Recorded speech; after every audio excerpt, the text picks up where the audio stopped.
Chapter 1624. Clang! An extremely dazzling light shone from no-name's base, illuminating the entire space. Under the shroud of the dazzling light, everything was dyed a gorgeous white, so dazzling that it was difficult to describe.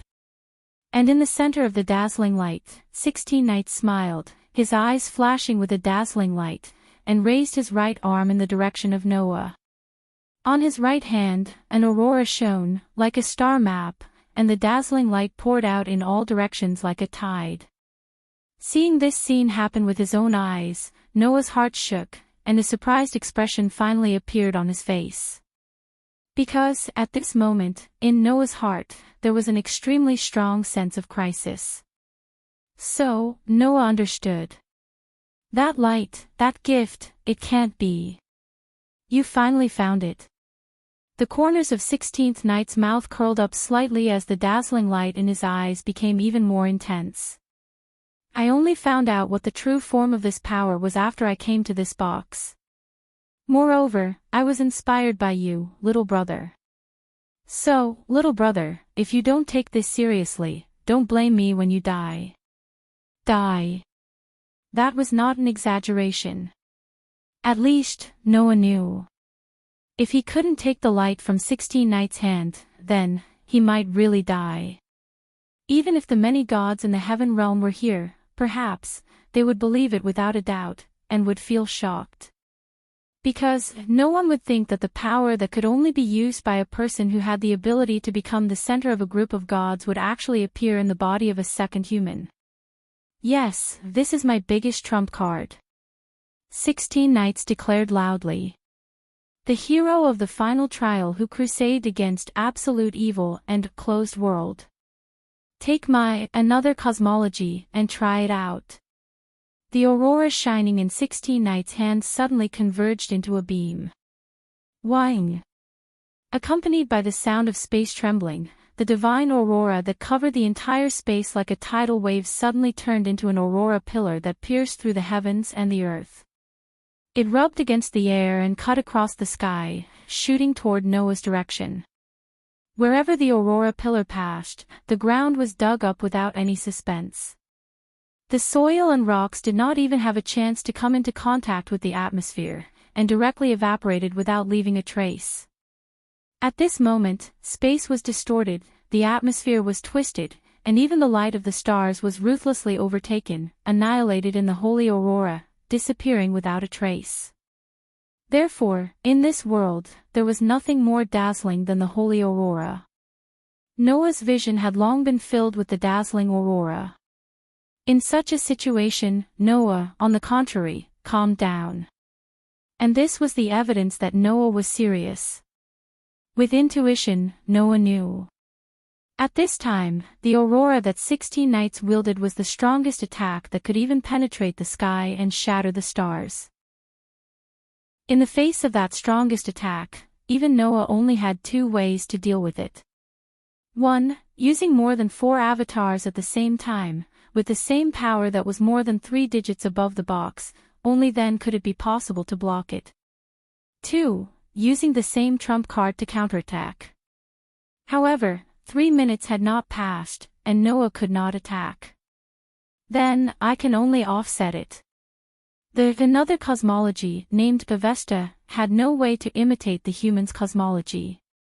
However, if it was also another cosmology, then there was no problem at all.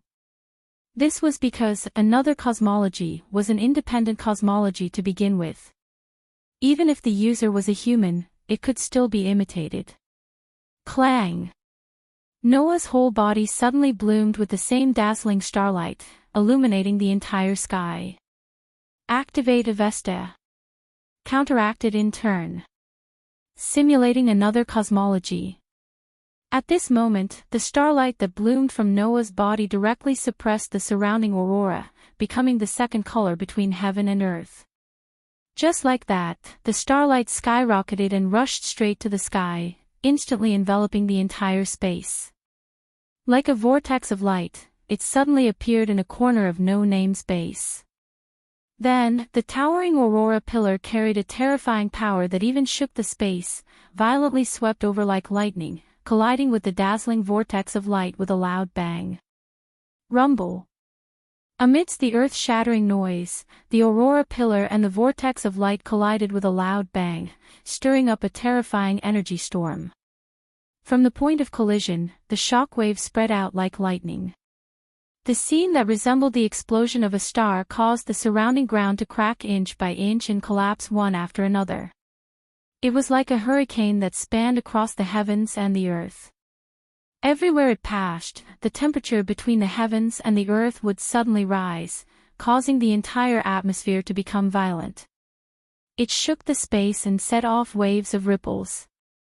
This was just the aftermath. Just the aftermath of the collision between the two simulated star atlas, another cosmology, turned the surrounding area into hell. Everything was annihilated into powder and completely disappeared. If 16th Nights, another cosmology, was allowed to land on the land of no name, then not to mention the surrounding area, perhaps the entire outer gate of 2105380 would completely disappear, right? Such a terrifying power caused the terrifying energy storm's aftermath to fiercely shake Noah's body. Boom! There was a muffled sound that caused one's heart to shrink. Noah's body was like a kite with a broken string. He flew backwards and smashed violently onto the ground. After rubbing against the ground for a distance of several hundred meters, he slowly came to a stop. However, upon closer inspection, Noah did not land on his back, but his feet rubbed against the ground and he was fiercely sent flying. As for his body, he did not suffer any injuries. After all, with the power of Avesta, the power of the pillar of light that penetrated the heavens and the earth would be offset. Even if such a terrifying aftermath was produced, just the aftermath alone would not be able to injure the current Noah. Of course, Noah still felt a tightness in his chest, and his body stiffened for an extremely short period of time. This momentary stiffening caused the scales of victory to tip. Boom! Without any warning, the ground behind Noah suddenly exploded, filling the sky with dirt and gravel. Immediately, a steel sphere rushed out from the ground. From the steel sphere that suddenly broke out of the ground, a delicate shout sounded. Alma! Remove the defense. As soon as the delicate shout sounded, another voice suddenly sounded. Understood. The ice-cold steel sphere suddenly wriggled like a wave, and flashed with electricity, suddenly changing its form.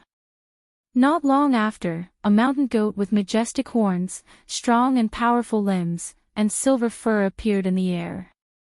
Its entire body was bursting with electricity. And on the back of the mountain goat that was bursting with electricity, a young girl was riding on it. It was Flying Bird. With his superb sensing ability, Noah was clearly aware of the movement behind him. He forcefully whipped his body and suddenly turned around. Ha! Just as Noah was about to dodge, Fei Niao, who was riding on the goat's back, let out a delicate cry. Without any hesitation, she leaped down towards Noah who was below. That scene was simply like a young girl who was about to commit suicide by jumping off a cliff, without any protection at all. If Flying Bird was allowed to fall like this young girl, who was no different from an ordinary person in terms of physical ability, would definitely end up with injuries all over her body. At this moment, Noah's face could not help but show a sluggish expression, and hurriedly reached out his hand, subconsciously catching the falling Flying Bird. Thus, the outcome was revealed. Paw! Flying Bird reached out a hand and patted Noah's shoulder. A contract flashed and floated down from the air. Chapter 1625. Silence. There was a deathly silence. Noah looked at the contract document that floated down from mid-air, and his face was full of shock. Because, on the contract document, it was marked with such content. The contestant from the white camp has reached the winning condition, the game is over. In other words, Noah lost. Even Flying Bird seemed to not believe this result. Ignoring the fact that Noah was carrying her in his arms, she turned her head and asked the goat with uncertainty. Did we succeed? Alma. The goat, that flying bird called Alma, nodded and spoke in human language. Yes, you succeeded, my master. Congratulations on winning against the hero who could single-handedly defeat absolute evil and closed world in the final trial. Really succeeded. Flying Bird was overjoyed and cheered. That's great. Looking at Flying Bird, who was cheering in his arms, Noah opened and closed his mouth several times, but he couldn't say a word. In the end, Noah could only say this. Aren't you guys too despicable? Despicable. Flying Bird stopped cheering and stared at Noah. I can't pretend that I didn't hear that. How are we despicable? Noah couldn't say anything for a while. After all, in the game of gifts, using wisdom is a very important part. The three problem children first launched a surprise attack on Noah, letting Noah, who was on the defense, use the Phoenix incarnation to dodge. Then, they let Yao use the gift of Maxilas to seal Noah's speed. Then, they let 16 Knights use the Another Cosmology to force out Noah's trump card, forcing Noah to be on the defense. Then, Flying Bird relied on its new gift to survive the aftermath of the collision between the two simulated star atlas, Another Cosmology. It then hid underground and waited for Noah to reveal a flaw before launching a surprise attack. If at that time, Flying Bird launched an attack on Noah, then Noah, with his superb sensing ability, would definitely react in time and dodge. However, Flying Bird didn't launch an attack. Instead, she risked her own injury and took a gamble. She gambled on whether Noah would choose to catch Flying Bird, knowing that she would be injured. In the end, using Noah's gentleness, Flying Bird won. It sounded despicable, but skillfully using the opponent's weakness was also a very important method in the game of gifts. In this game, Noah's weakness was that he was too gentle. He couldn't sit and watch Flying Bird get injured, which was why he was checkmated. Therefore, from the perspective of the game, no one would see this method as despicable. Otherwise, Flying Bird, with her extremely high self-esteem, would definitely not use this method. Could it be that the famous human hero thinks that the three of us working together is despicable? Flying Bird said provocatively. But, before the battle began, undoubtedly, a certain person swore that even if the three of us worked together, we still wouldn't be able to beat you, right? Your Excellency Noah, this time, it is indeed your loss. Alma also said the same thing. Here, it's better to admit it honestly. Noah was speechless and could only look at the goat-like divine beast in front of him. Almaty. That was the name of this goat-like divine beast. Almatia was once the goddess of fertility who nurtured the young Greek god Zeus. The god of forging, Hephaestus, once used the fur of this goat-like goddess of fertility to create a divine shield for Zeus and Athena. Those two divine shields were both named Aegis. Yes. The famous Aegis shield was made from the fur of this goddess of fertility. However, this goddess had already fallen once. Her fur, after a few twists and turns, fell into the hands of No Name, who was still at his peak 3 years ago, and had been preserved until now. Because they considered that even though Flying Bird had a powerful gift, she didn't have a way to protect herself. Therefore, after some discussion, the people of No Name found Almadia's fur and asked Willow's Wisp to create a new gift. With the assistance of Vera, who could control the realm of life and death, and with the addition of a precious mineral called adamantine, the former goddess of fertility was reincarnated into a divine beast and made a contract with Flying Bird. It must be known that adamantine was comparable to divine precious iron, and it was a mineral with a high tolerance for gifts. Many of the bestowment weapons that were made to imitate godhead weapons were made from such precious minerals.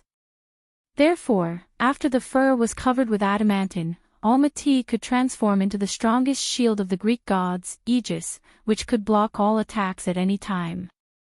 However, if Almaty wanted to transform into the divine shield Aegis, she must have the divine artifact of the sky. However, because of Almatia's reincarnation, she had already lost her divine artifact and divinity. For that reason, if Flying Bird wished to use the defensive ability of the Aegis divine shield, she would have to feed Almatia 4 orbs that were imbued with a simulated divine spark. Only then would Almatia be able to temporarily retrieve her original divine spark. Although there were restrictions, with this divine shield, Flying Bird had the defensive ability of a battle fortress, and she didn't have to worry about her own safety. It was because of this gift that Flying Bird was able to survive the aftermath of the collision between the 2 simulated star atlas, another cosmology, and hide underground, right? Alright. Noah could only say helplessly. This time, I have indeed lost. Flying Bird then revealed a victorious smile, and immediately after, her face turned red as she bashfully stood up. If that's the case, then hurry up and put me down. Noah smiled bitterly as he put Flying Bird down. Then, he suddenly thought of something and was suddenly shocked. Not good. How are the others? The collision of the 2, another cosmology, had completely razed the surrounding area to the ground. Looking up, the surrounding land that was originally abandoned was now completely destroyed and turned into scorched earth.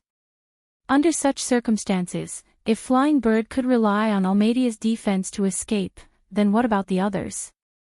As soon as this thought appeared in Noah's mind, a humorous laugh rang out. Ahahaha, your companions are here. As the voice fell, a few figures appeared out of thin air, directly flashing out of space. Impressively, it was the group of No Name. In addition, there was also Vera, Jack, and Ai Xiao. Wah!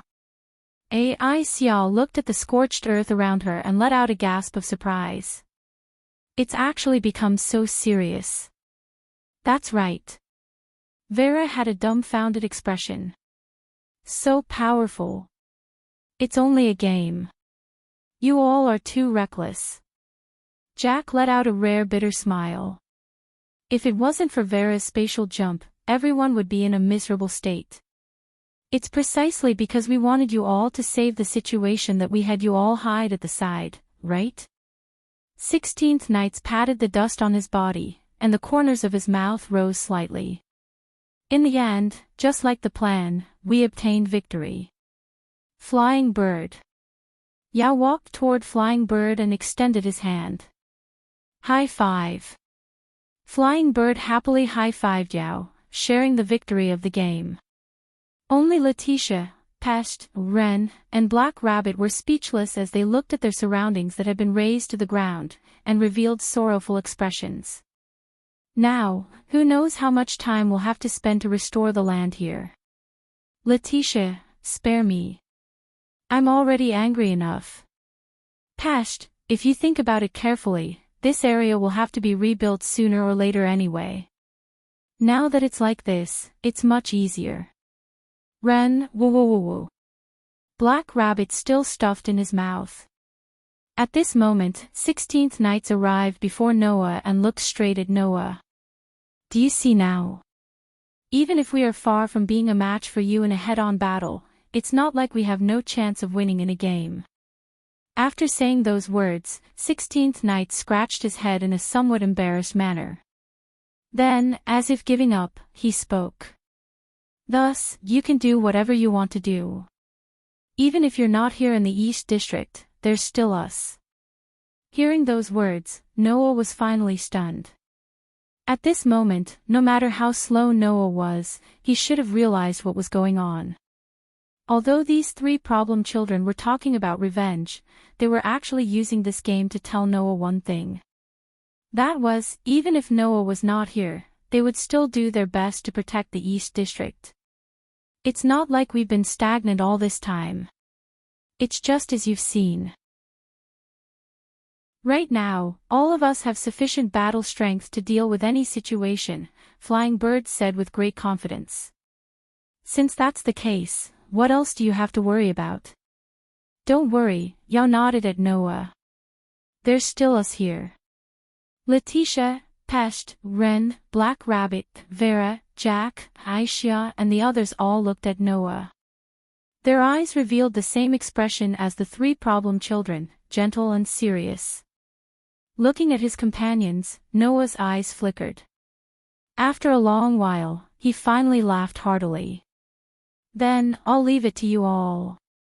Everyone nodded in agreement. Only then did the unique farewell ceremony come to an end. Noah left this world with a peace of mind. Chapter 1626. When Noah opened his eyes again, the usual pure white space appeared in front of him. Feeling the comfortable feeling as if he had returned to his mother's body, Noah's mood was more or less complicated. Whing. And as if seeing through the complicated feelings in Noah's heart, in the pure white world, pieces of feathers emitting a soft white light flew around Noah like little birds, and began to circle around Noah. That was a scene that often happened in the past. Looking at the pieces of feathers that were constantly circling around him, Noah's mood was unexpectedly comforted, and he raised one hand. The pieces of feathers were immediately attracted to Noah like white pigeons that were attracted by food, and they all flew to Noah's slowly raised hand and gathered on it. As if there was a gust of wind blowing, the pieces of feathers danced up and down. In the pure white world, the scene of the young man playing with the feathers fluttering in the air gave people a very warm feeling. This feeling also penetrated into Noah's heart. Therefore, Noah finally seemed to have made up his mind, and he waved his hand to disperse the pieces of feathers that had gathered. Then, Noah raised his head and looked above the pure white world, his dark and deep eyes flashing with a strange light. Back then, when Noah used the sovereignty of the 24 suns to try to draw out the possibility in his body, in his dream, he could not help but continue to rise in this world. In the end, he saw the crimson sky. Then, in reality, does the crimson sky also exist? If it does, is there something in the crimson sky that has been troubling Noah all this time? What kind of existence are those things? At the thought of this, Noah's heart flashed with extreme hesitation, and even his expression became a little uncertain. Phew! After an unknown period of time, Noah let out a sigh of relief, and a determined emotion appeared in his eyes. Fly! After issuing an order to the feather necklace on his neck, Noah's body became light as a feather. The outline of his body seemed to be wrapped in a layer of dim light as he floated into the air. Immediately after, Noah controlled his body and flew towards the top of the pure white world. Whing! Noah did not know that below him, the feathers flying back and forth seemed to have been stimulated, trembling back and forth, falling into a commotion. Noah did not have the time to notice this scene. His body had already risen to a certain height, and he could no longer see the fluttering feathers as he soared into the sky. Noah didn't know how long he had been flying. In the space between worlds, there was no concept of time or space. He couldn't even feel how high he was flying. If this was a normal world, Noah would be able to judge based on the strength of the wind and the thinness of the air. However, in the space between worlds, there was no wind and no air, and it was impossible for life to survive. Only Noah could inconceivably move around in the space between worlds. Undoubtedly, in a normal world, Noah also needed air, and he also needed all the living conditions that a human needs. However, in the space between worlds, all of this seemed to have nothing to do with him, and Noah could move freely. However, all this time, Noah had not moved much in the space between worlds. At best, he used the space between worlds as a world transfer station, and carried out world transfers. This was the first time that Noah carried out his own activities in the space between worlds. Therefore, Noah did not know how high he had flown, nor did he know how long he had been flying. Noah only knew that when he flew to a certain height, his heart inexplicably had the thought of retreating. That kind of thought, like a shadow, could not help but blind his heart. With this kind of shadow, at a certain moment, Noah seemed to feel something and raised his head, looking up. In the next second, Noah's eyes suddenly froze, and his body suddenly stopped. Clang! He saw that above the pure white world, a crimson sky was imprinted there, emitting a blood-like light. Staring at the crimson sky above, Noah's fists unconsciously began to clench tightly. Sure enough, it exists. In the dream, Noah did not observe it clearly. Now, Noah could clearly see that the crimson sky, rather than calling it a sky, was more like a strange space. The surrounding was pure white in all directions, and only that space with a diameter of more than a few thousand meters was crimson red. That crimson space made the shadow in Noah's heart expand dozens of times, or even hundreds of times, causing Noah's clenched fists to begin to sweat.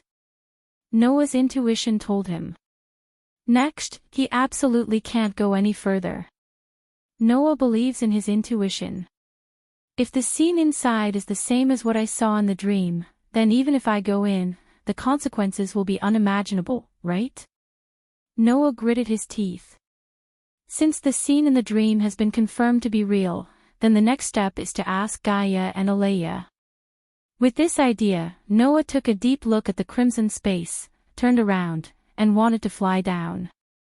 However, at this moment, two familiar tender female voices with extremely strong anxiety and panic suddenly exploded in Noah's ears. Little Noah. Run! The moment these two familiar tender female voices suddenly sounded in Noah's ears, the shadow in Noah's heart suddenly exploded, turning into the crisis of death. Noah's pupils directly shrank. Without any hesitation, his body turned into a sharp arrow and shot down. Crack! Almost at the same time, a sound like something cracking was very clearly transmitted into Noah's ears. Noah didn't stop. As he shot downwards, he turned his head back and looked up. The next second, the scene imprinted in Noah's eyes made his scalp explode, and goosebumps grew all over his body. Crack, crack, crack, crack. In the distance, the crimson space suddenly cracked like glass. In the cracks, a blood-like liquid seeped out. No. That's not liquid. What seeped out from the cracks of the crimson space was an overwhelming, densely packed group of Grim Reapers. Yes. Grim Reaper. The cloak covering their body was red. The Grim Reaper that appeared in Noah's dream. Crack. At this moment, an indescribable sound rang out from the bodies of the Grim Reapers. Then, Noah saw it. The dense group of locust-like Grim Reapers, like a rain curtain pouring down from the crimson sky, swept down violently. Undoubtedly, their speed was not fast, but the distance between them and Noah was shortened by an unknown amount in an instant. Bang! Without any hesitation, Noah mobilized the endless energy in his body and turned it all into divine power. Like a golden storm, it soared up from his body. In the depths of Noah's heart, the outline of the stone plate connected to the 10 patterns on the stone plate trembled, then suddenly turned and pointed in the direction of the phoenix. Crack! Noah directly turned into a phantom, entered the world of speed, and rushed in the direction of the ground. Something that Noah did not expect happened. Crack! He saw that the dense group of locust-like Grim Reapers once again made an indescribable sound, as if they had also entered the world of speed, and shrouded down overwhelmingly. What? Noah's expression changed abruptly. In just a moment, the rain-like Grim Reapers were like turbulent waves, roaring and shrouding Noah's body. Noah looked at the Grim Reapers that were like monstrous waves, roaring and shrouding his body. He wanted to make a certain degree of resistance, but his body's instinct seemed to be telling him not to waste his energy, and he stiffened up. Noah's mind became blank. Chapter 16:27. Screech Dash. With an indescribable sound, the densely packed group of Reapers surged downwards like a tidal wave that could devour everything. From Noah's perspective, the scene was as if the entire sky was filled with Grim Reapers that were as red as blood. They collectively emitted a terrifying aura that poured down like a torrential downpour. It was completely meaningless to compare them in terms of quantity, right? This was because each of the Grim Reapers was a few sizes bigger than Noah. Their height was estimated to be close to 4 meters tall. There were countless of such Grim Reapers. How many billions would that be? What about billions? Or tens of billions? It would be meaningless to even count the number of Grim Reapers, right? The human tide formed by such a terrifying number of Grim Reapers was enough to drown a continent, let alone Noah, who was only one person. Therefore, looking at the dense group of Grim Reapers that poured down like a torrential rain and surged like a roaring wave, Noah almost subconsciously understood what was going on. Currently, he had no means to resist them at all. So what if he had the authority to display a variety of abilities? So what if he had a treasure vault with more than 1,000 types of relics? So what if he had the physical ability to surpass deities? So what if he had endless energy? Currently, he definitely had no way to block the Grim Reaper's tide that was surging toward him like a roaring wave. It was not that Noah did not have enough means, but the difference in level was too great. It was just like how a world boxing champion could easily defeat hundreds or thousands of ordinary people like himself, but even if such an existence threw a punch at the sky, let alone cause any impact, it wouldn't even be able to touch anything, right? For Noah, the Grim Reaper's tide was the sky that he could not touch. No matter how brilliant his means were, he would still not be able to touch the overwhelming red shadows of death that were surging toward him. That was the fact that Noah's instinct told him. Although he had not tried, even if he tried, it would just be a dying struggle, right? However, so what if you're struggling? A violent hurricane-like divine power surged from Noah's body. Like another monstrous golden wave, it swept across the area below the Grim Reaper's tide that was pouring down like a torrential downpour. Instead of dying in despair, why don't we fight for our lives before we die? At this moment, in the depths of Noah's heart, the stone plate with the 10 patterns connected to it trembled like never before. Immediately after, half of the 10 patterns blossomed with dazzling light. The giant, white horse, the dragon emperor, beasts, phoenix. At this moment, Noah pushed his power to the limit, using 5 incarnations at the same time. I am the strongest, and I hold all victory in my hands. No matter if it is a human or a demon, I am the one who defeats all enemies. I will defeat any enemy that stands in my way. As Noah chanted the holy words of the God of Victory, a terrifying storm of divine energy surged from his body. His pitch-black and deep eyes were dyed with a dazzling golden color, flashing with a brilliant light. I don't care what you are. If you want to take my life, let's give it a try then. Amidst the violent roar, the terrifying divine storm that surged from Noah's body began to flash with a bright light. The light was like a myriad of stars, flashing and condensing together, forming a shape. In just a moment, countless xenomorphs appeared from the divine storm. They were handsome draconic horses. Their entire bodies were covered in crimson armor, and their armor was decorated with dazzling gems. They had a dragon horn on their foreheads, and their eyes flashed with red light. Their bodies were dozens of meters tall, and they stepped on golden flames. They were gigantic dragon horses, and their bodies were majestic. Combining the power of the giant, white horse, dragon emperor, beasts, and phoenix, Noah created a tide of draconic horses that was comparable to the death god's tide. This result caused Noah's whole body to burn with burning pain. His internal organs felt like they were about to explode, letting out an unbearable sound. Screech! Seeing the innumerable majestic dragon horses appear, the tide of death that was swarming over let out a roar that sounded like a furious roar. Neigh! As if competing with each other, the majestic draconic horses let out a neatly arranged neigh that resounded throughout the entire space between worlds. The neigh of the draconic horses faintly carried the roar of dragons and tigers, like an echo, turning into ripples that reverberated in the sky.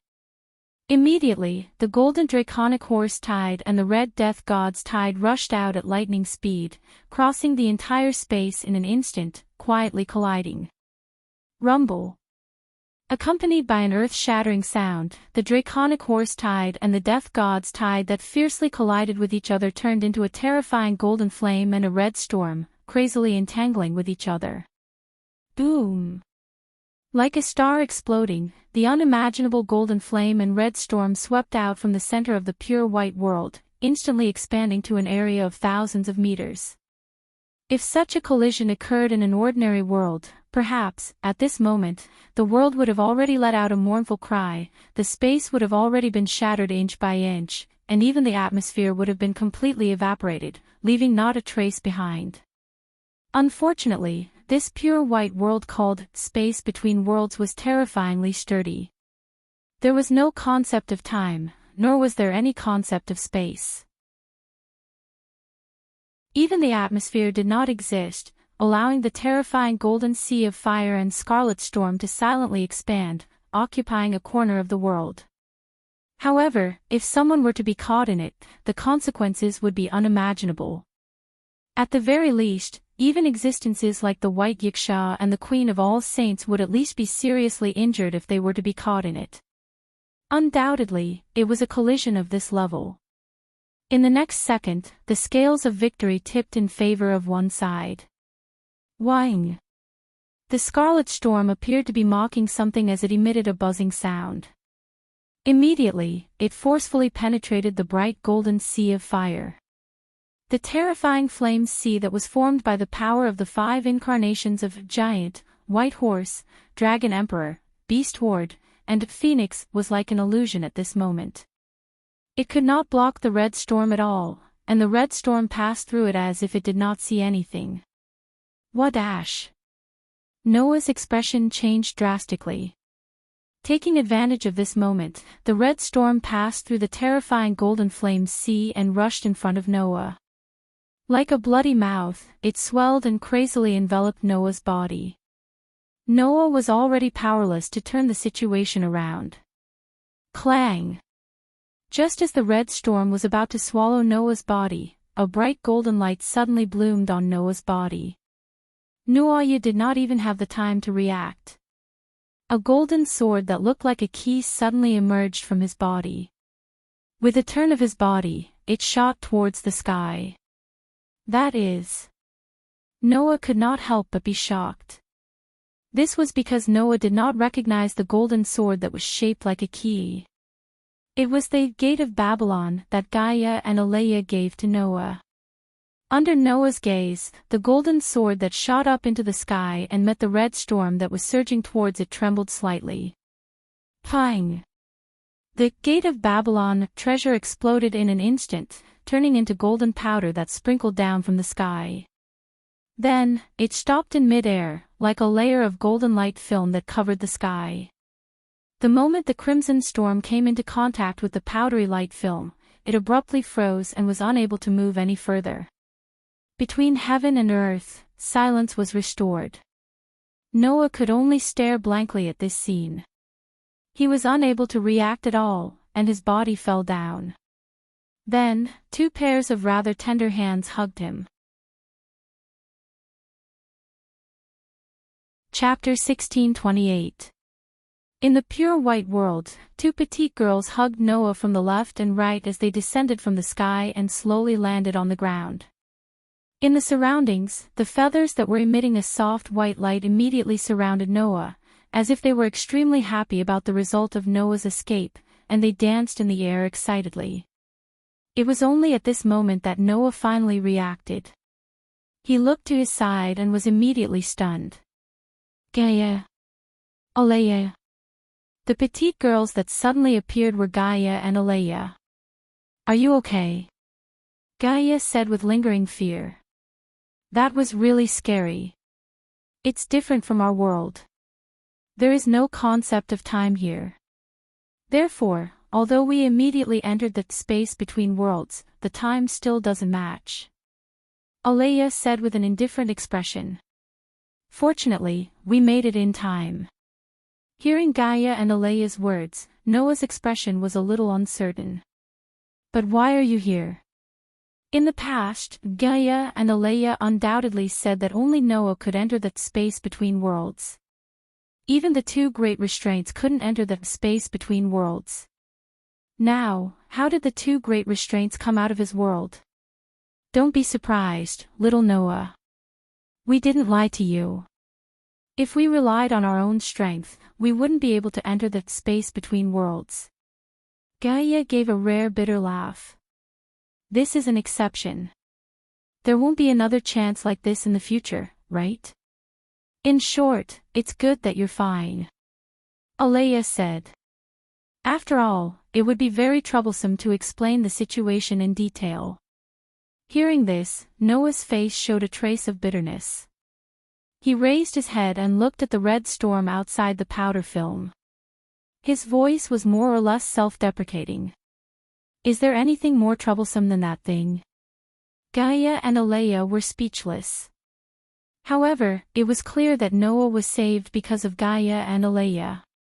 I didn't expect the gate of Babylon that you gave me to be able to block that thing.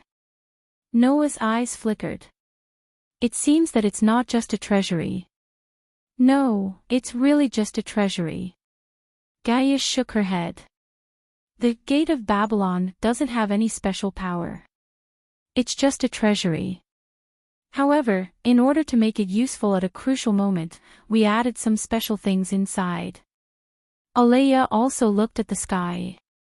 So, just like our appearance here, the gate of Babylon can resolve the crisis brought about by the disaster.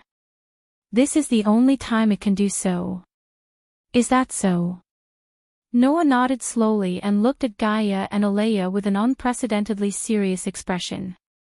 Then, can you explain to me what's going on? Gaia and Alea exchanged glances before turning to Noah in unison. Has this day finally arrived? Gaia wasn't as naughty as before. Instead, she was like a wise person who had seen through everything. Her expression was unusually calm. Although I knew that you would have to face all of this sooner or later, I didn't expect it to come so suddenly. Suddenly. It was indeed very sudden. If it wasn't sudden, why would Noah have such a dream when he was trying to use the sun's sovereignty to draw out the possibility of the disaster from his body? If it wasn't sudden, why would Noah encounter the biggest crisis in history without any preparation? However, just like what Gaia had said, sooner or later, Noah would have to face all of this. At this stage, there's no benefit in continuing to hide it from you. Alea's gaze turned to Noah. Since you suddenly went to search for that thing, it proves that the time is ripe for you to come into contact with your true mission. In the past, I hid it from you because I didn't want you to come into contact with that thing before the time was ripe. Now, there's no need for that. Little Noah, we will tell you everything now. Gaia smiled at Noah. Including the meaning of your existence and why you exist. Gaia and Alea looked at each other again and raised one hand at the same time. Clang! The fluttering feathers suddenly gathered and surrounded Noah, Gaia, and Alea, releasing dazzling radiance. The light enveloped the three of them, causing their figures to be enveloped by the white light in an instant. Then, they disappeared. Noah felt a blur in front of his eyes, and his entire vision was dyed white. Then, two small hands held both of Noah's hands, bringing him back to his senses. After coming back to reality, the radiance in front of Noah's eyes began to fade. The scene in front of Noah was still that pure white world. However, looking at this pure white world, Noah was stunned. Because in this pure white world, there were no feathers emitting a soft white light, nor was there a bone-chilling red storm. There was only a hazy mist. It was extremely hazy and filled the entire, between the worlds with white mist. This is... Noah couldn't help but look around. Don't be nervous. Alea held Noah's hand tightly. Now, what you see is just an image reproduced by the world. It's not the real world. That's right. Gaia nodded. This used to be the between the worlds before anything was born. The between the worlds before anything was born. Noah said with uncertainty. In other words, before the world was born. Yes. Alea looked at the white mist that filled the entire space. At the very beginning, before the world was born, the between the worlds was like this. At the same time, this is the most primitive between the worlds. Gaia extended her hand and pointed in front. Little Noah, look there. Noah immediately looked in the direction Gaia pointed and looked in front of the white mist. Because the mist was too dense, at the beginning, Noah couldn't see anything at all. However, gradually, Noah discovered something. In front of the extremely dense white mist, there was a crystal. It was an extremely pure and clean crystal without any color or color. It was as clear as a lake. Wang, the pure crystal floated in the air, and as it spun, it emitted wisps of mist. The white mist and emotions in the entire pure white world were all emitted from the crystal. Looking at the dazzling and beautiful crystal, Noah almost subconsciously asked. What is that? That is the center of the between the worlds. Alea immediately replied. It is also the origin of everything. Without it, nothing would be born in this world, Gaia said. From a human's point of view, this place is equivalent to the universe. However, in this universe called Between the Worlds, what is born is not a celestial body but a world. All the worlds are born from the center of the Between the Worlds because that is the origin of the mist. Alea's voice clearly entered Noah's ears. Originally, in the Between the Worlds, nothing would be born, but the mist emitted from the center brought life to the Between the Worlds. Following Alea's words, in front of them, the mist suddenly gathered into a ball without any reason. The ball of mist started to beat like a heart. With every beat, the ball of mist would start to condense. In the end, the ball of mist emitted a gentle light and turned into a feather. Do you see it? Gaia pointed at the feather. That is the starting world. The starting world. Noah looked at Gaia. Why do you call it the starting world? The one who answered this question was not Gaia but Alea. Because that world is the reason why there are so many worlds in the Between the Worlds. Chapter 1629. In fact, this was not something difficult to understand. The universe could give birth to many planets. However, within the range of human observation, life had only appeared on Earth in the entire universe. If Between the Worlds was compared to the universe, then the same logic applied. In the beginning of this universe, only one world was born. That wasn't an amazing world. It didn't have a restraining force like ours, nor did it have the mysteries that little Noah encountered in the past. It was just an extremely ordinary world. Gaia looked at the lonely feather fluttering in the hazy white fog. His voice seemed to come from a very distant place. In that world, humans didn't have any special powers. They only had to repeat their ordinary lives day after day. There was no mystery to speak of. However, such an ordinary world became the beginning of the entire Between the Worlds, Alea said faintly. Because, even if there was no mystery, humans had extremely rich imaginations. They had always been pursuing mystery in their fantasies. Parallel worlds, dimensional spaces, alien domains, superpowers, different dimensions. Humans with intelligence used extremely rich imaginations to pursue these mysteries.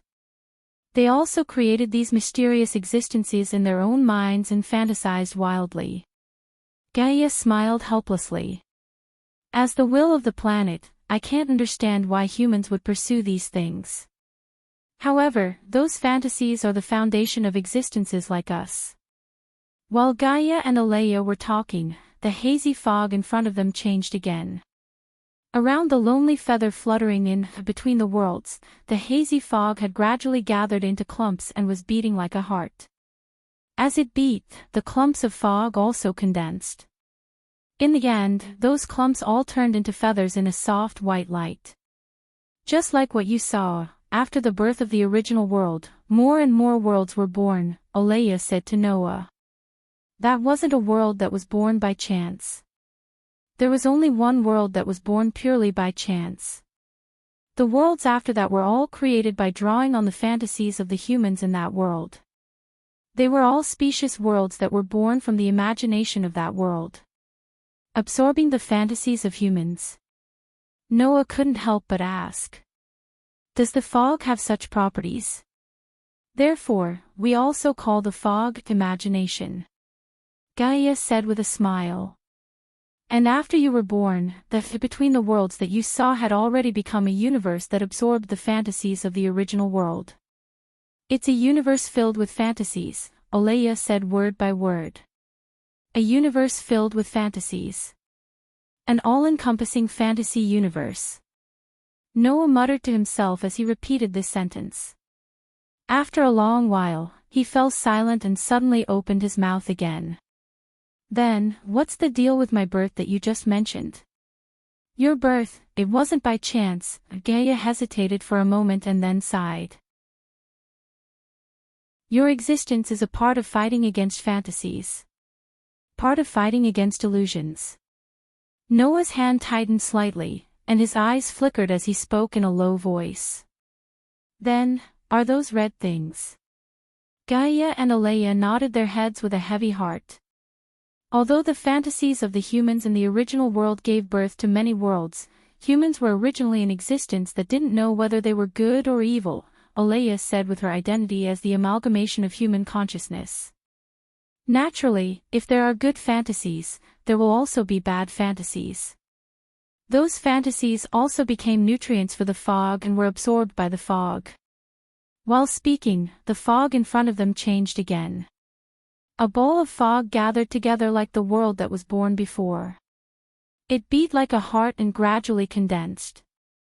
However, the ball of fog gradually pulsed and condensed, and its color began to change. From the pure white color at the beginning, it gradually turned into the color of blood. Seeing the ball of blood-red fog, Noah's palm couldn't help but smoke. Gaia and Alea's expressions also became very serious. Under the gaze of the three people, the blood-red fog continued to shrink. In the end, accompanied by a bloody light, it turned into a red space. That is the existence that absorbed all of the evil fantasies, Gaia bit her lips. All of the disasters started from there. As his voice faded, the scarlet space suddenly began to crack, creating many cracks. One by one, deathly red figures rushed out from the crack. They surged out like a tide and rushed towards the feathers that were emitting a gentle white light. They covered the sky and covered the earth as they flew towards the feathers that were emitting a gentle white light. At this moment, the feathers in the pure white world were like frightened birds, fleeing in all directions. However, there were still some feathers that were caught by the red figures. The red figures like the god of death turned into a red storm one after another. It was like a sharp blade that ruthlessly cut through the feathers. The feathers that were cut by the crimson storm were all cut into halves, losing all their luster and falling to the ground in a dull manner. Seeing this scene, Noah's heart burned with rage. If it wasn't for the fact that everything in front of him was just an image, Noah wouldn't have been able to stop himself from attacking. Although Noah couldn't do anything to those red figures, Noah could only watch as the worlds were cut in half. That feeling was really unbearable. Originally, the world should not be able to interfere with the world. Just like how if two planets of the same mass in the universe collide with each other, they would definitely die at the same time. As an existence that shares the same root as the world, the shadow that has absorbed the fog of evil should not be able to affect the world. Alea continued to speak with an incomparably calm and indifferent tone. However, those red figures are the embodiment of the evil fantasies. They are like cells that are born with the ability to devour.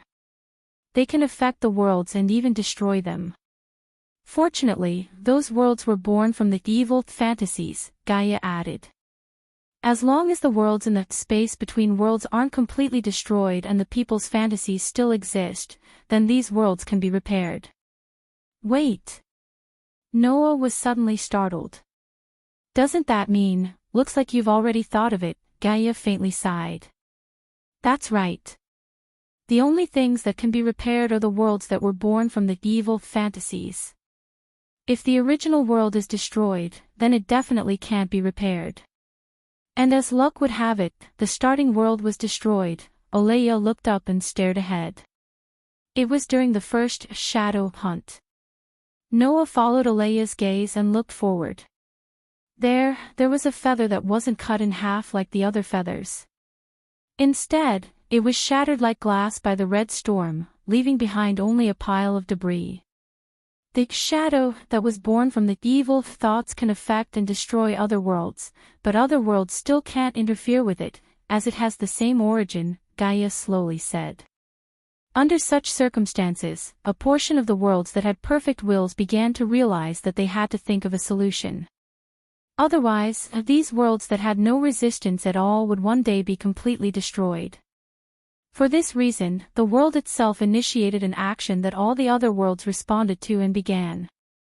Alea turned his head and looked straight at Noah.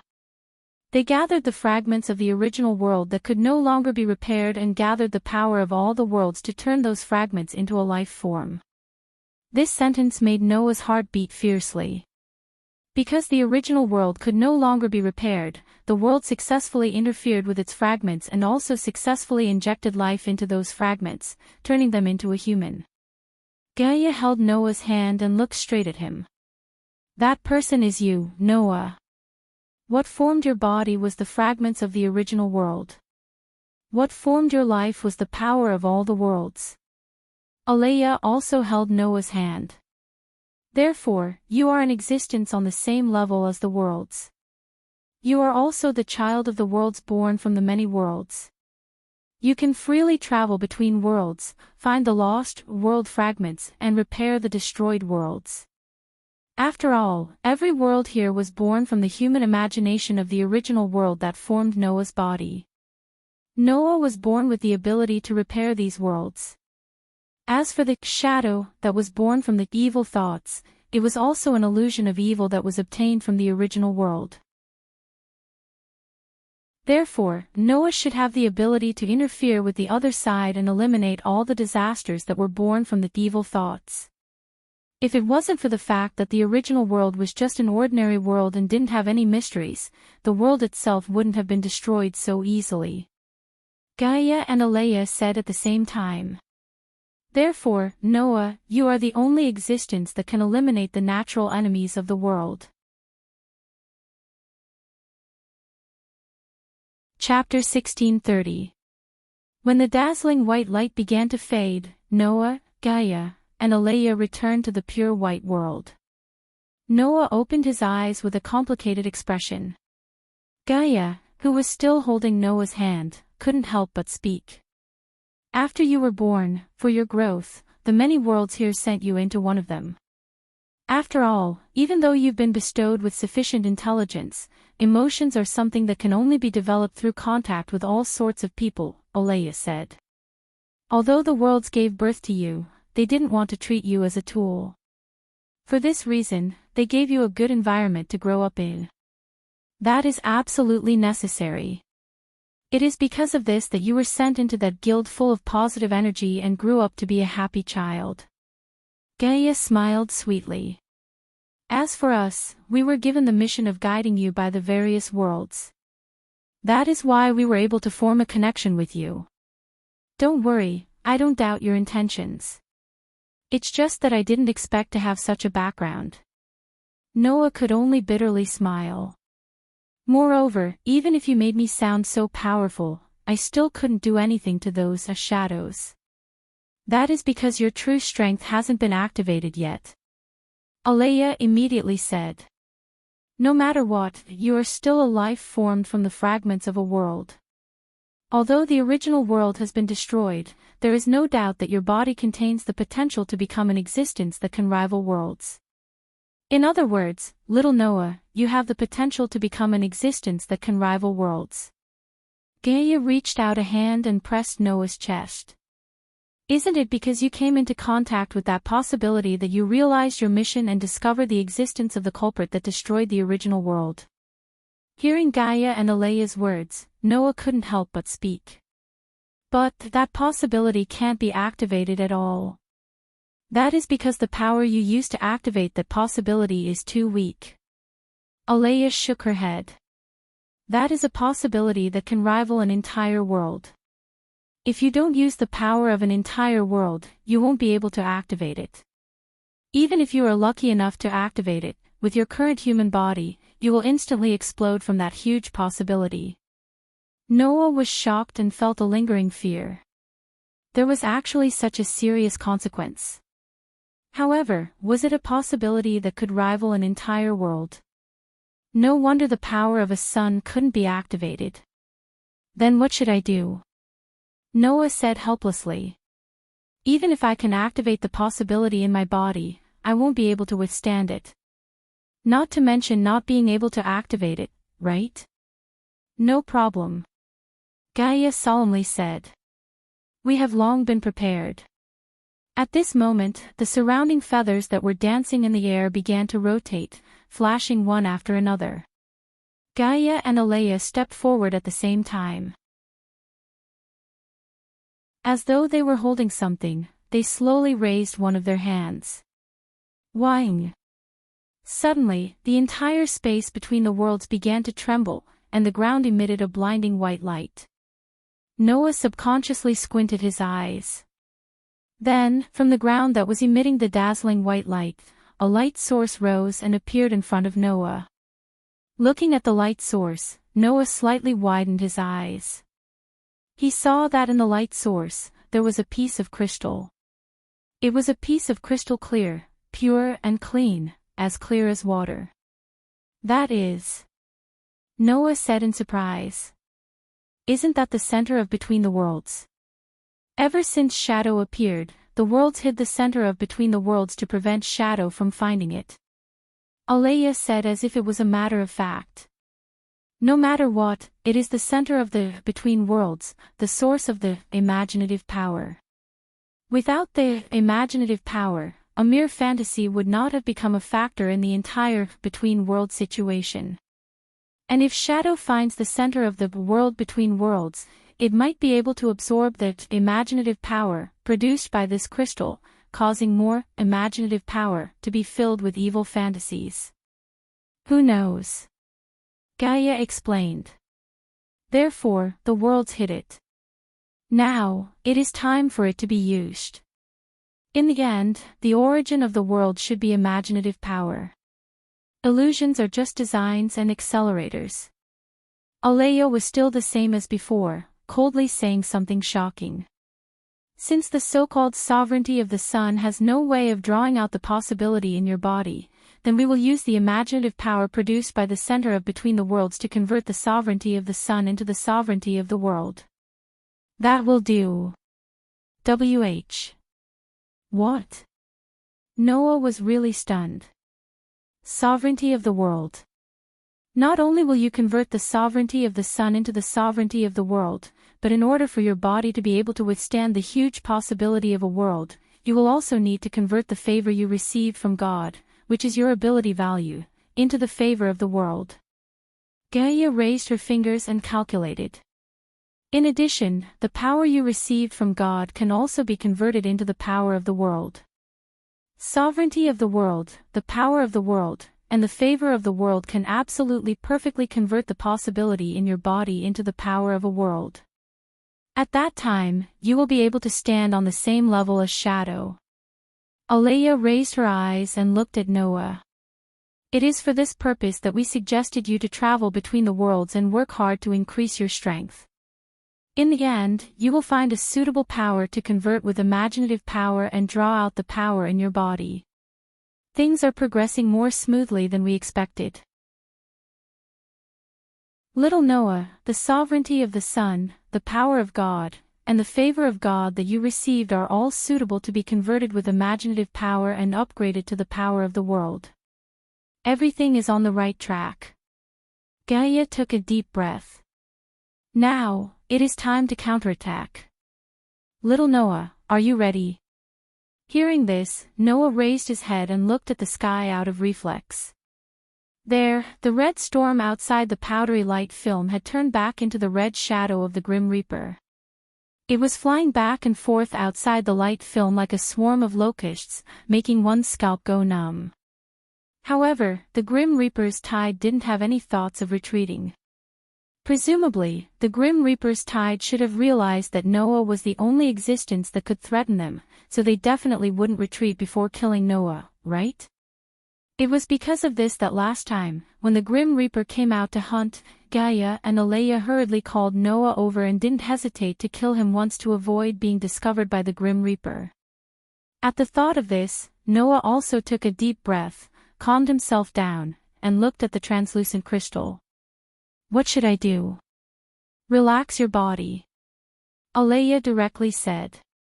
Release your power, sovereignty, and favor. Noah nodded heavily and closed his eyes. And the next moment, Noah's body flashed with a dim light. In the dim light, on Noah's body, a stone plate with 10 patterns connected to it, with a sun in the center and 24 engravings in the sun slowly floated forward. At the same time, on Noah's back, mysterious characters jumped up and lined up neatly. Like a stream of light, they flew out and circled around the stone plate. Seeing this scene, Gaia and Alea nodded at the same time. Leave the rest to us. Gaia said to Noah. Little Noah, don't worry, we will definitely succeed in turning your power, sovereignty, and favor into a power equal to the world. Will it take a long time? Noah pointed upwards. Will the light screen be able to withstand it? I don't know. The light film was formed by us fusing a trace of imaginative power into the Gate of Babylon. Even we were only able to temporarily leave our world and enter the world between worlds with the help of imaginative power, Alea explained. Once the imaginative power is exhausted, the light screen will disappear, and we will return to our original world. There is only one chance like this, and it can't be replicated again. We have to race against time and complete the imaginative power conversion as soon as possible. Gaia patted his chest. Well, in short, leave everything to us. Then what should I do? Noah frowned. Could it be that I'm just going to watch from the side? Gaia and Alea looked at each other. That's true. Gaia muttered to himself for a while before speaking. Since that's the case, little Noah, go and do what you want to do. Do what I want to do. Noah was stunned. No matter what the result is, this time, you have to face the disaster that is active in the between worlds. In the end, it would be good if you win, but if you lose, whether it is you or your family, friends, or lovers in the thousands of worlds, they will all die together. Alea reminded. Just do what you want to do, and don't leave any regrets. Noah was silent. Chapter 1631. In order to not leave any regrets. After telling Noah these words, Gaia and Alea no longer disturbed Noah. They controlled the center of the between the worlds to generate imagination and upgrade Noah's authority, sovereignty, and favor. Only Noah was left standing there, speechless. Regrets? Thinking about it carefully, Noah really had a lot of things that he was worried about. If this was really the last chance, then no matter what, Noah hoped to complete these things. Thinking about this, Noah silently thanked Gaia and Alea in his heart. Whing. As if they knew what Noah wanted to do the most at this moment, a feather emitting a soft white light lightly fluttered in front of Noah. Looking at the feather floating in front of him, Noah didn't hesitate to raise a hand and press on it. In the next second, Noah's figure turned into a light and flowed into the feather. Gaia and Alea, who secretly saw this scene, showed an expression that was expected. Sure enough, the thing he wants to do the most is go home. Strictly speaking, the between the worlds was Noah's home. Unfortunately, for Noah, there was only one place that could be called home. Gaia and Alea were very clear on this point. This was the only thing that wouldn't change no matter what happened, right? As the chosen one by the world to become Noah's only hope, Gaia and Alea could only silently bless this child. They hoped that in the end, Noah would not have any regrets. Voila! Before he could open his eyes, Noah heard a clear sound of waves. Among the waves, there were even some seagulls crying. Hearing these sounds, Noah knew he was back. Thus, Noah slowly opened his eyes. When he opened his eyes, Noah was immediately startled. This was because in front of Noah, a young and cute face was incomparably close. A pair of emerald green eyes were staring at Noah with curiosity. Oh. Mavis blinked. You're finally back. First generation. Noah hurriedly retreated a few steps, creating a distance between him and Mavis. However, Mavis seemed to not want to let Noah escape and closed in on Noah. Hey. Mavis was like a curious child. While closing in on Noah, she impatiently asked, "Where did you go before? I searched the entire Sky Wolf Island and couldn't find you." Hearing this, Noah was puzzled by Mavis' question and curiosity at first, but then he realized. Before leaving this world, Mavis had used one of the 3 great spells of the fairy tale, called the Fairy Sphere, to freeze the entire Sky Wolf Island. This was an absolute defense spell that could even freeze time. In a situation where he couldn't break through it, where could Noah go? In the end, Mavis was stunned that she couldn't find Noah in the vicinity of the Sky Wolf Island. No wonder Mavis was so curious. However, Noah didn't answer Mavis' question and instead looked around. At this moment, Noah was on the beach of the Sky Wolf Island. Outside, there was a boundless sky and sea. As for the barrier of the fairy sphere, it had long since disappeared. As expected, the absolute defense spell has been removed. Noah muttered. 7 years have already passed outside. Mavis had said that if he wanted to remove the power of the fairy sphere, he would have to spend 7 years. Now, since the barrier of the fairy sphere could no longer be seen, it proved that this super spell had already been removed. Therefore, 7 years should have passed in this world. To be exact, it should be 7 years and a month. Mavis corrected. Since the power of the fairy sphere was removed, a month has already passed. This explanation wasn't out of Noah's expectations. It wasn't something that was hard to understand. Because time was frozen and needed 7 years to unfreeze, when 7 years had passed in the outside world, only a moment had passed in the Sky Wolf Island. At that time, Noah, who was on the Sky Wolf Island, had chosen to leave this world and head to another world. And when Noah descended into this world again, at least a month would have passed in this world. If the time on the Sky Wolf Island had been frozen, a month wouldn't have passed. Therefore, it was only natural that when time began to flow on Heavenly Wolf Island again, it would be when the fairy sphere was removed and 7 years had passed in the outside world. Under these circumstances, Noah once again arrived on the Sky Wolf Island a month later. That would naturally be 7 years and a month in the outside world. Then what about grandfather and the others? Noah somewhat hurriedly asked Mavis. What about the frozen companions of the fairy tale on this island? They left a month ago. Mavis answered Noah's question with a lively and cheerful voice. At that time, because they couldn't find you, Makarov and those children thought that something had happened to you during your battle with Aconarolia. They almost went to the Black Dragon of Silent Revelation. Then what happened afterwards? Noah asked. What happened afterwards? Afterwards, I told them that you had some matters to attend to and that nothing had happened. Only then did they feel at ease and leave the Sky Wolf Island and return to the guild. Mavis said with a beaming smile. Therefore, you have to thank me. Noah let out a sigh of relief and smiled gratefully at Mavis. Thank you, first generation. After saying this, Noah subconsciously reached out with his hand, wanting to pat Mavis' head. However, at this moment, Mavis seemed to have been electrocuted and fiercely jumped away, looking at Noah with a face full of fear. You mustn't touch me. Noah stared blankly for a moment before remembering and smiling embarrassedly.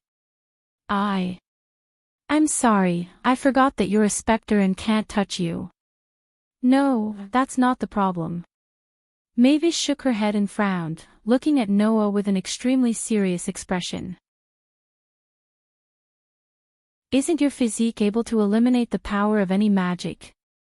For an existence like me that doesn't even have a physical body, if I were to be touched by you, I wonder if I would also be eliminated. Noah scratched his cheek. That's impossible, right? I've never heard of a resistance to curses being able to eliminate the existence of specters. For an existence like me, I don't even know what kind of recognition will be given to me. If I'm considered to be an existence similar to magic or related to magic, then it's not impossible for you to eliminate me. Mavis shook her head without any room for discussion as she puffed up her cheeks. Moreover, I'm an elder. Casually touching an elder's head is an impolite thing to do. Elder, huh? Noah looked at the angry Mavis with an extremely strange expression as he muttered to himself, "Don't worry, Mavis. No matter how you look at it, I'm the older one, right?" Mavis looked at Noah angrily. You just said something impolite, didn't you? No. Nothing like that. Noah laughed dryly and hurriedly changed the topic. Since everyone has gone back, it's better for me to hurry back as well. I don't know what has become of Fairy Tale. After losing their main force for 7 years, I'm afraid that Fairy Tale has already encountered a lot of problems, right? Thinking of this, Noah could no longer sit still. Go. Mavis smiled tolerantly. Remember to send my regards to everyone in the guild.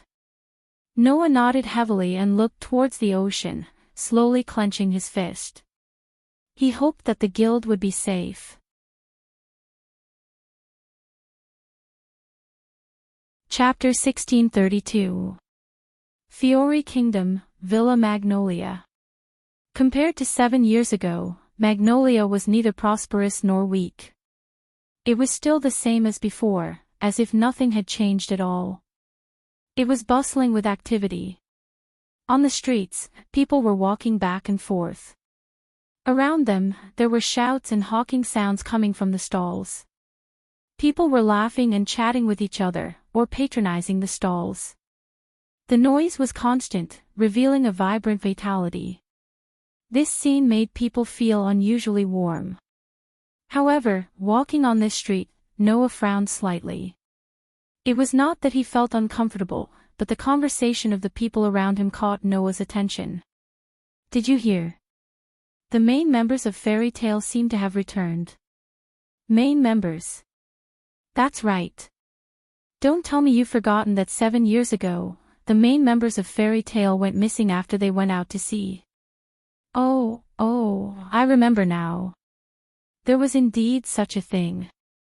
I heard that the missing members seemed to have returned a month ago. So that means that the guild is preparing to rise again. How can that trash guild rise again? Even if the main members are back, what can they do? It has already been 7 years, right? Well, that's true. A trash guild will always be a trash guild. Yeah.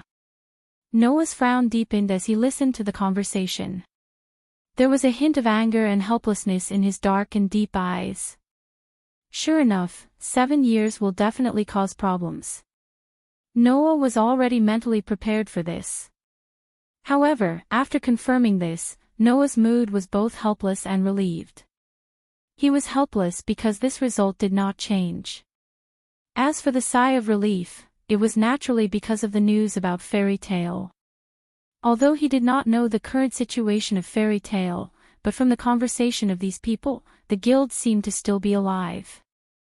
As long as the guild was still alive, it was fine. Now, Noah clearly knew what kind of existence he was, and what kind of fate he had to bear.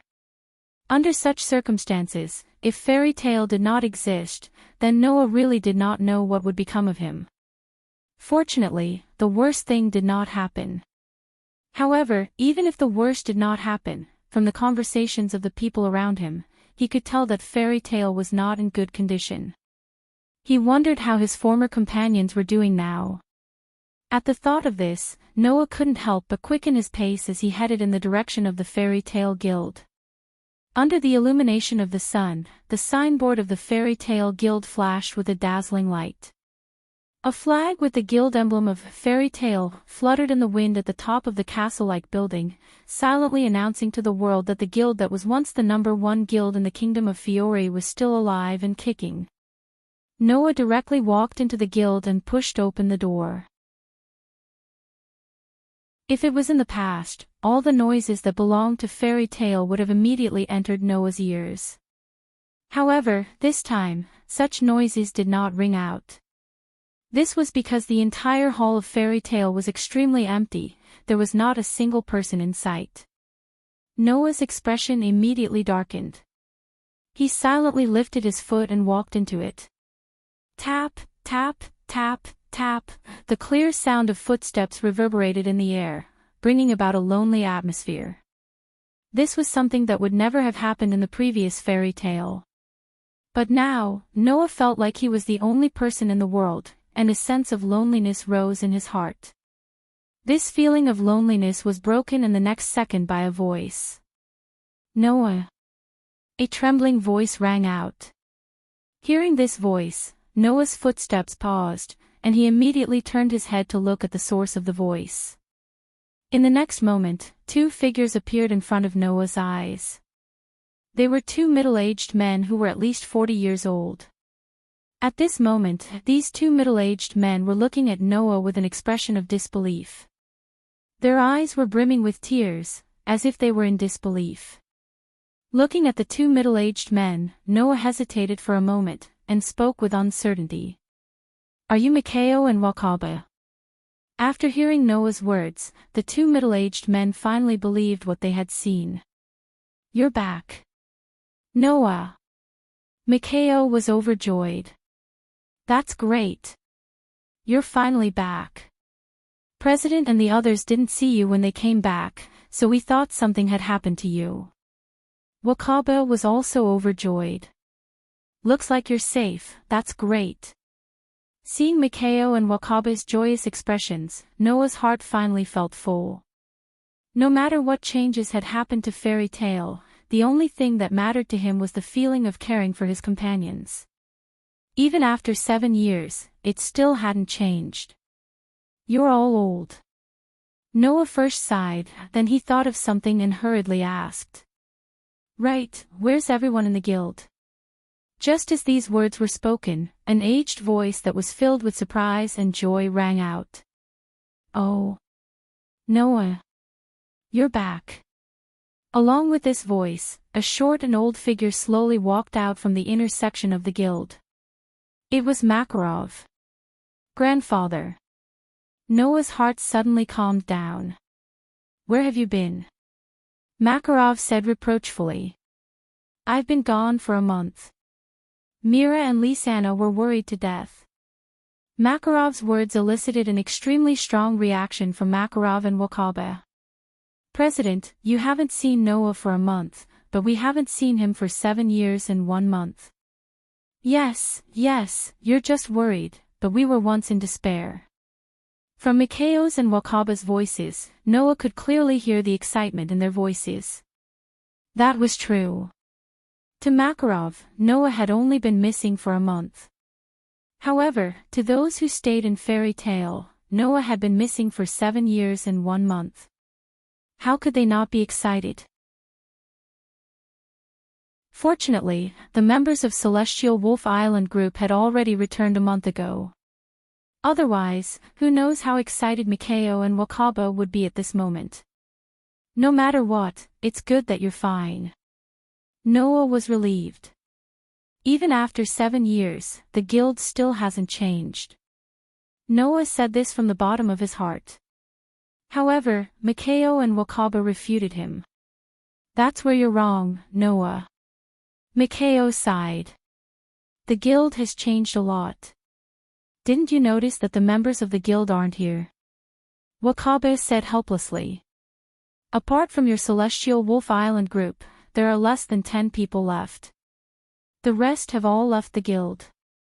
So it's like that. Noah sighed faintly. It was natural for the guild to encounter such a situation. After all, if the main force wasn't here, how could the guild continue to be the #1 guild in the Fiori Kingdom? Without the main force, there wouldn't be any powerful magic shooters to complete the difficult missions. This way, the missions would decrease, the income would decrease, the management wouldn't be good, and the members would leave. Anyway, sit down first. Makarov looked at Noah. I'll tell you the details of the guild. Noah nodded.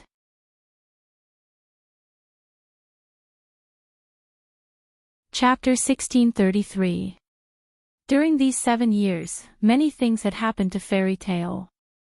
Due to the need to remove the ice on Heavenly Wolf Island, Mavis had sunk the entire island to the bottom of the sea to prevent any disturbances or trouble. The disappearance of Heavenly Wolf Island was finally discovered a month after Noah's group left the guild. At the same time, the news of Heavenly Wolf Island being attacked by the Black Dragon Echinalia, who had destroyed a country in silent revelation, had also spread throughout the continent. Fairy Tail, who thought that the main members of the guild in Heavenly Wolf Island had been destroyed by Echinalia, fell into chaos and despair. In the end, all kinds of problems arose. For example, after knowing that the main members of the guild were no longer around, the number of requests for Fairy Tail became fewer and fewer, making it difficult for the guild to operate. Another example was the remnants of the Dark Guild and the Magic Order that had been annihilated by the Fairy Tail. They had also come knocking on the door and launched more than one attack. Facing all of this, the guild's situation worsened by the day, and finally, the guild's members began to withdraw. Now, aside from the main members who had met with misfortune on Heavenly Wolf Island, the guild only had less than 10 members left. Fortunately, Noah had a bad premonition before leaving for Heavenly Wolf Island. He had squandered all of his wealth to purchase large amounts of magic crystals and gave them to Mikao, Wakaba, and the others for them to use when necessary. It was precisely because of these magic crystals that Fairy Tail was able to activate the runic defense system that Noah had left in the guild, blocking the attacks of many dark guilds and magic order. Not only that, when the guild was in a financial crisis, Mikao and Wakaba had sold off a portion of the magic crystals and earned a lot of money, allowing Fairy Tail to survive until now. If not for those magic crystals, even if Fairy Tail was still around, they would still be in debt. They might not even be able to protect the guild building. The magic crystals you left behind gave the guild a chance to breathe. A trace of turbidity appeared in Makarov's eyes. On the other hand, as the guild leader, I didn't leave anything behind, causing the members of the guild to suffer greatly. Back then, I only thought that something would happen. I didn't expect something like this to happen. Noah shook his head. It's really great that I left something behind back then. You've been a great help, Noah. Mikao patted Noah's shoulder. In these 7 years, I have more than once felt admiration and gratitude for your foresight. If it weren't for those magic crystals, our guild would have long since fallen into poverty, right? Wakaba bit his pipe as he exhaled a puff of white smoke. Even though, right now, our guild is also very poor and very weak, that's right. In the past, Noah had long since used up all the magic crystals he had left behind. Coupled with the withdrawal of a large number of members, Fairy Tail had really fallen into a state of poverty. If Noah's group still hadn't returned, Mikao and Wakaba would have had no choice but to borrow money from others. They might have even sold the guild building, right? No matter what, the members of the Heavenly Wolf group had returned at just the right time. It's really great that we didn't sell the guild building. Mikao nearly cried. Otherwise, as the fourth-generation guild leader, I wouldn't have the face to meet you. You only became the guild leader because no one in the guild had more experience than you. You don't have to talk about it all the time. Wakaba unhesitatingly tore down Mikao's mask. Now that the guild leader and Noah have returned, do you think you still have a share in the guild leader's position? Shut up. Of course, I know that. Mikao flew into a rage out of humiliation. I'm just saying it for fun. Can't I? The two veteran members immediately started arguing in front of Makarov and Noah. Noah and Makarov didn't know whether to laugh or cry, but at the same time, they let the two go.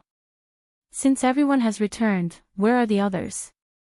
Noah looked at Makarov. Why don't I see anyone? Right, you still don't know about this matter. Makarov finally remembered this matter. He picked up a glass of wine and took a swig as he explained, that's right. Everyone went to cultivate. Cultivate. Noah was surprised, but immediately understood. So that's how it is. Are you planning to get back the 7 years of blank time? In this era, the main members of Fairy Tail were still as strong as they were 7 years ago. In other words, everyone else had obtained 7 years of growth time. Only the main members of Fairy Tail didn't have the slightest bit of growth in these 7 years. I'm afraid that Naz, Gray, and the others, who were able to occupy the first line of combat power in Fairy Tail, have already been reduced to the level of slightly stronger magic shooters in this era. If they didn't cultivate properly and got back the 7 years of blank time, even if the main members returned, there wouldn't be many people who would entrust them with difficult tasks. This was also the reason why people thought that even if the main members returned, Fairy Tail would still be a trash guild. Now, Fairy Tail is no longer the #1 guild in the kingdom. Instead, it has become an existence at the bottom. Mikao complained. For example, Lamia Scale and Blue Pegasus have now far surpassed us. Especially Lamia Scale, they are now the #2 guild in the kingdom. They are much stronger than us. No matter what, in Lamia Scale, there is still a Tura. Wakaba shrugged. They have a member of the top 10 Saint Magicians and a combat expert like Leo. It's impossible for them not to be strong. #2 in the kingdom. Noah noticed another detail. Then, who is the #1 in the kingdom? I heard that it was a very small guild 7 years ago. Makarov said with an indifferent attitude as he continued to drink his wine. However, that guild changed its leader in these 7 years and also brought in 5 very powerful magic shooters. As a result, it developed to the point where it is now the #1 guild in the kingdom. In other words, it's that guild that replaced us, right? Noah looked at Mikao. What is that guild called? The guild is called Sabertooth. They are very powerful. Mikao stroked his chin. In my opinion, that guild is much stronger than when we were at our peak 7 years ago. Not to mention Sabertooth, even Lamia Scale, and Blue Pegasus are much stronger than we were in the past. Wakaba said with annoyance. At least, I don't think that we can fight them after training for a few months. Yes, yes. Mikao nodded. Even if it is Noah, I don't think he can do anything to them now. A gap of 7 years is too serious. Wakabe said jokingly to Makarov. Leader, why don't we learn from Sabertooth and change the leader? Maybe we can return to our peak in a short time. Wakabe's words made Makarov stop drinking and narrow his eyes. You reminded me. Mikao and Wakaba were startled. At this time, Makarov suddenly said to Noah. Let me show you something. Noah was also stunned. Something? What thing?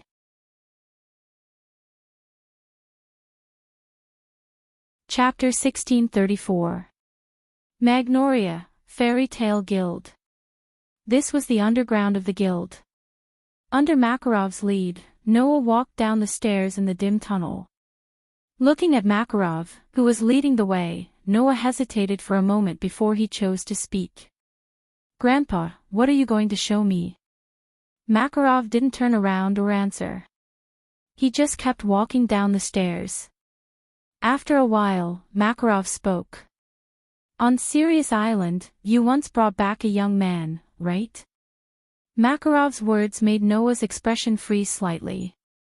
"That young man seems to be the black magician Jerf who existed 400 years ago." Makarov's voice became solemn. "Is this true?" "I don't know." Noah shook his head. "But Hades did call him Jerf. If that person said so, then it's true." Makarov smiled bitterly.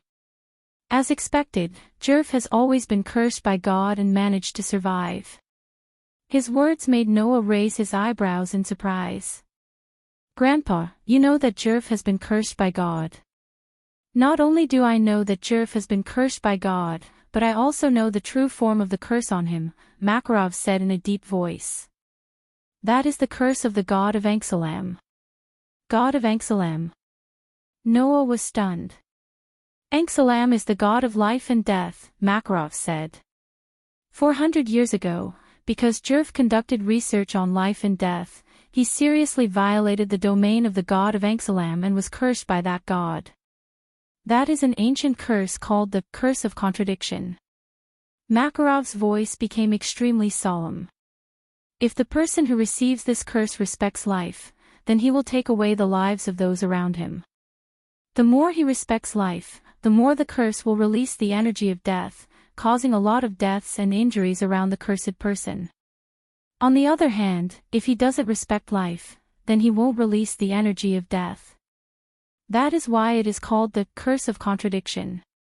And this curse, in addition to taking away the lives of others, can also give the cursed person an immortal life." Makarov sighed. "The reason Jerf was able to survive 400 years ago is because of the power of this curse, right?" Noah suddenly recalled the scene when he met Jerf on Sirius Island. At that time, Jerf did release a huge amount of energy of death, causing the life around him to be devoured. At that time, apart from Noah and Wendy who was protected by Noah, all the life around them was taken away. "Is that the curse of the god of Anxalam?" Noah couldn't help but mutter. "What a vile curse. The curse would only take away the lives of others if it respected life. Didn't that mean that the more the cursed person cherished others, the more he would take away the lives of those he cherished? Such a vicious curse could no longer be described as a bad taste." The reason why Jerf was so desperate and agitated to beg Noah to kill him was because he was tortured by this curse, right? Moreover, the most vicious black magic shooter in history was someone who respected life. That was equally shocking. If it wasn't because he respected life, then Jerf wouldn't have triggered the energy of death on Sirius Island that almost affected Noah, right? "What a vile hobby," Makarov heard Noah's mutterings clearly. After a moment of silence, Makarov spoke calmly. "The first generation was also cursed by that vile hobby." Noah suddenly raised his head and looked at Makarov in shock. What did Makarov say just now? The first generation was cursed as well. Was he cursed by the god of Anxalam? It can't be, right? That was before the creation of Fairy Tale. Makarov didn't seem to know how shocked Noah was at this moment. He continued to walk down the stairs and began to tell his story. He continued to walk down the stairs. 100 years ago, the first generation was just a member of a small guild. At that time, the magical world wasn't as orderly as it is now. There were all sorts of conflicts and even killings between guilds in order to fight for territory, resources, and commissions. This made the era very chaotic. Makarov's voice rang clearly in the passage. At that time, the guild that the first generation was in was destroyed because of a dispute. The first generation then wandered to Sirius Island and lived there. After that, the first generation met 3 treasure hunters who came to Sirius Island to look for treasures. They left Sirius Island together and came to Magnolia. Makarov paused slightly. Along the way, the first generation and the three treasure hunters met an incredible black magic shooter, and learned magic from him. Black magic shooter. Noah's eyes began to sparkle. That so-called black magic shooter should be Jeffrey, right? Did that mean that the first generation learned his magic from Jerf? This was yet another shocking fact. At that time, Magnolia was under the control of a dark guild, and the lives of the people were very difficult. Makarov continued. In order to save Magnolia from the hands of the Dark Guild, the first generation used an incomplete black magic.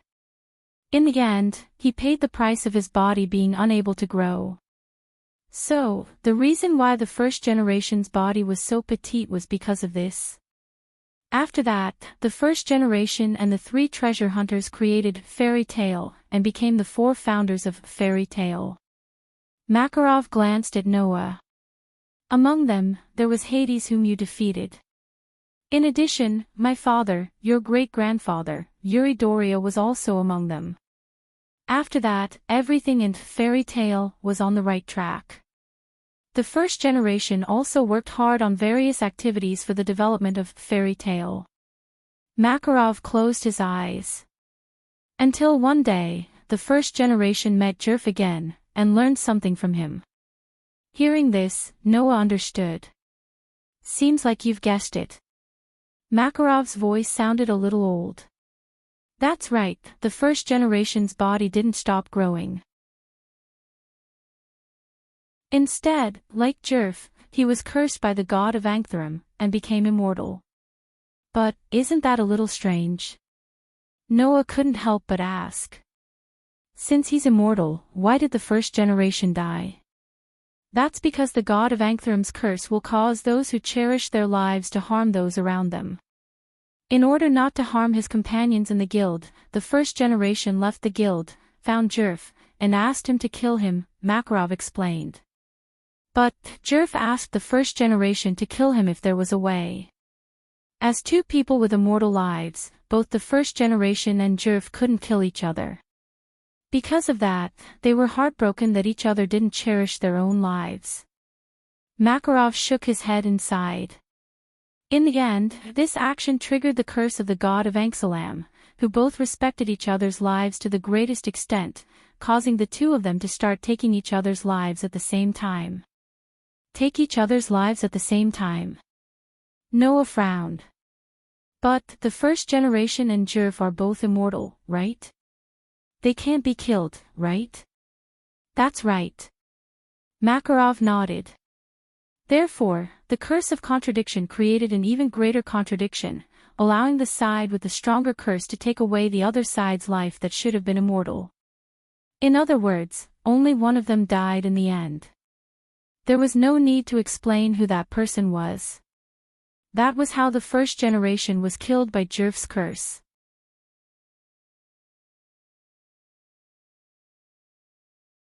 Chapter 1635. In the dim passageway, a silent atmosphere began to pervade. Noah and Makarov were still walking down the stairs, and the atmosphere seemed a little heavy. Noah lowered his head slightly as he pondered over the secret that Makarov told him. At the same time, he smiled bitterly to himself. Who would have thought that in less than a day, he would actually learn so many secrets? Noah only found out about his real identity and mission today, including the secrets and disasters of the many worlds in Between Worlds. Now, after returning to the guild, he found out about such secrets in Fairy Tale. If it weren't for Noah's strong mental fortitude, he wouldn't have been able to digest so many things in such a short time. And that wasn't the end of it. Makarov intended to tell Noah's secrets, and that wasn't all. Everyone thought that the first bloodline had passed away, Makarov said abruptly. But, in fact, the first bloodline didn't really die at that time. Noah was stunned on the spot, and he didn't know how to react.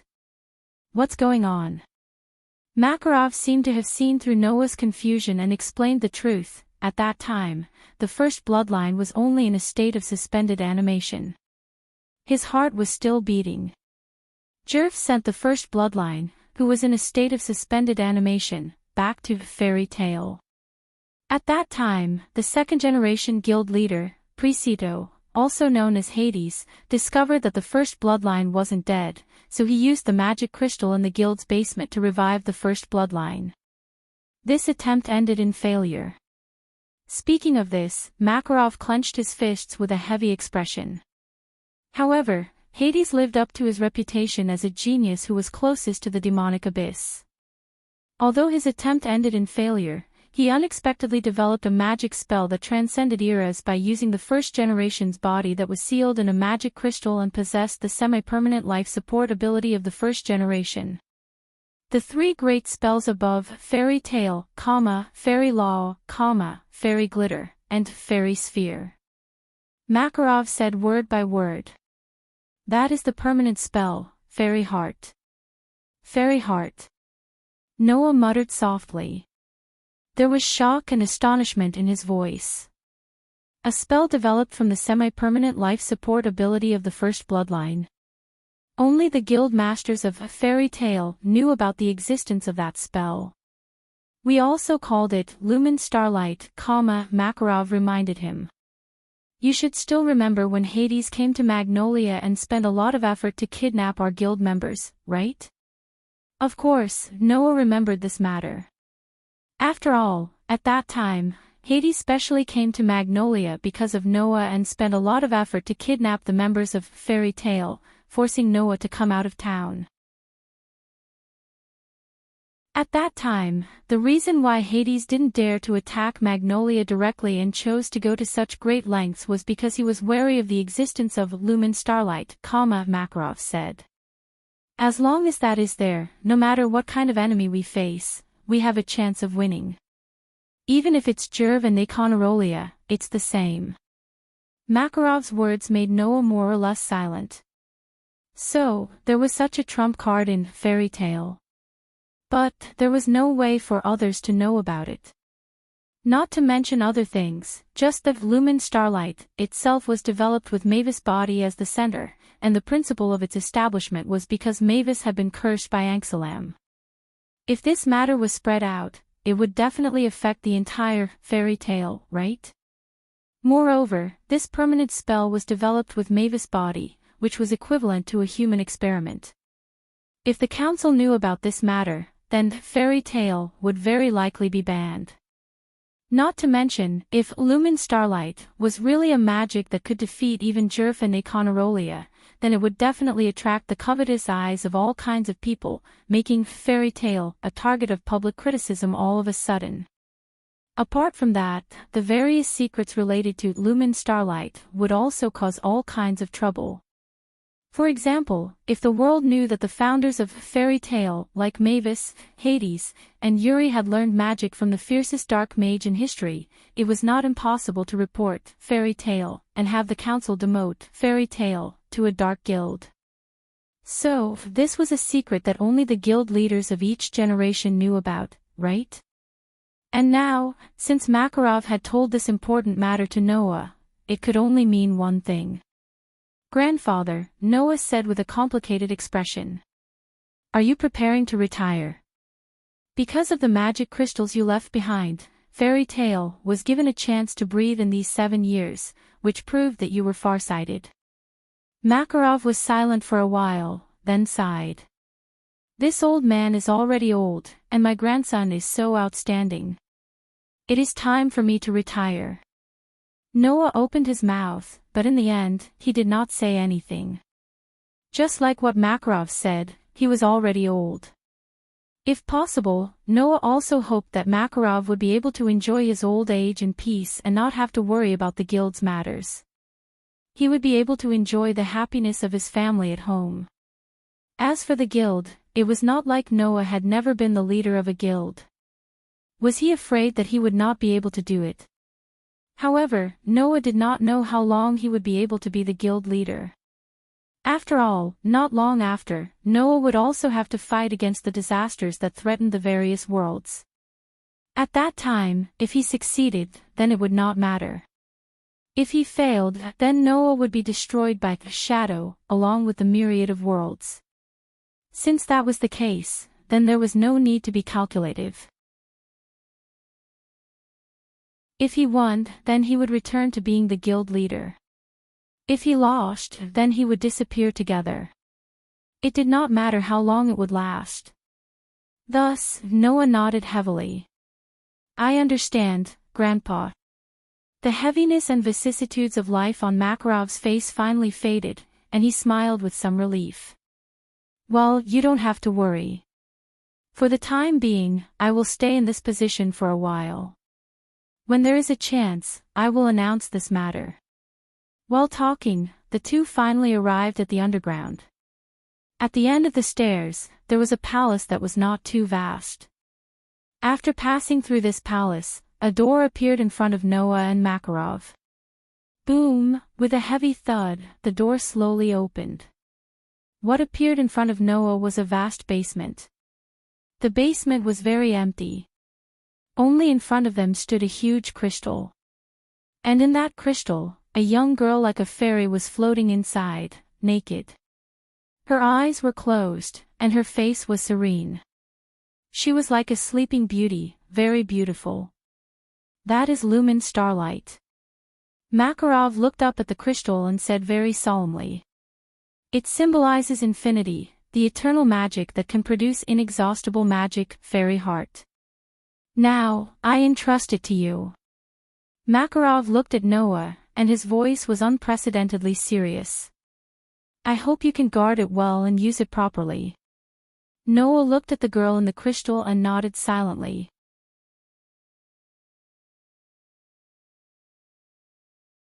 Chapter 1636. In the basement, a huge crystal shone in the darkness. Inside the crystal, a naked, seductive girl with her eyes closed was suspended in the air. That scene was both beautiful and sacred, causing others to be unable to produce the slightest trace of evil thoughts. After explaining everything, Makarov had already left.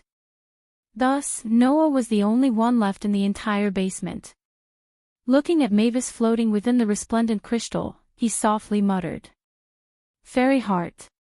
It symbolized infinity, and was able to unleash eternal magic that would never run out. With this, even if I wanted to have everything, it wouldn't be difficult, right? Why was the third perpetual motion machine called the crystallization of dreams? It was because it could create infinite energy out of nothing. With the third perpetual motion machine, not to mention wealth, it was not impossible to create weapons that could destroy the world. Therefore, the third perpetual motion machine that was abused by malicious people would become a factor that led to the end of humanity, making Az-Dakaha the final trial of humanity. It was the same principle. For this world that had integrated magic into life, magic was an energy source, and could be said to be everything. With the ability to use eternal magic that would never run out, it would be easy to get whatever you wanted. However, like the third perpetual motion machine, this perpetual magic was a double-edged sword. If it was used well, it would naturally be able to unleash unimaginable miraculous effects.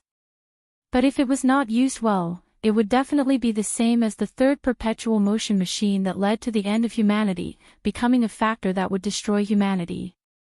The existence that was related to infinity was basically like this, always influencing the direction of the world and humanity. In the world of Demon High School, the infinite dragon god Orpheus who was above everyone was like this. In the world where problem children came from another world, the third perpetual motion machine that became a factor of humanity's final trial was like this. In this world, the fairy heart, which symbolized infinity, was the same. Even if Noah had the third perpetual motion machine, didn't he also have the ability to influence the direction of this world and human society? The principle was the same. So, grandfather was right, if this thing was exposed, it would only be a disaster, right? Noah's heart was determined. If that's the case, it's not safe for it to stay here. No one knew that in fairy tale, there was such a basement. The entrance had always been sealed, only Noah and Makarov knew how to enter. Logically speaking, it should be safe for Lumen Starlight to stay here. However, no one could say for sure when it would be found. Rather than that, it is better to keep it by my side. After all, in this world, there was no safer place than staying by Noah's side. Although Noah had left his authority, sovereignty, grace, and even his treasure vault in the space between worlds, Noah's power was enough to deal with all enemies in this world. With the third perpetual motion machine, Noah's magic power, divine power, physical strength, and even mental strength had reached an unlimited level. With Noah's inexhaustible magic power like lumen starlight, once he used the strengthening magic, even if it could not strengthen his physical strength to the same level as when he had the ability value, it would certainly not be worse than Hercules in the current world in the form of a servant. In addition, Aster had recovered the power that even the Elven King, who was a world elemental, feared. Athena was also the incarnation of the Sword of Salvation. With Noah's power, if used with unlimited divine power, the power was definitely enough to destroy the gods.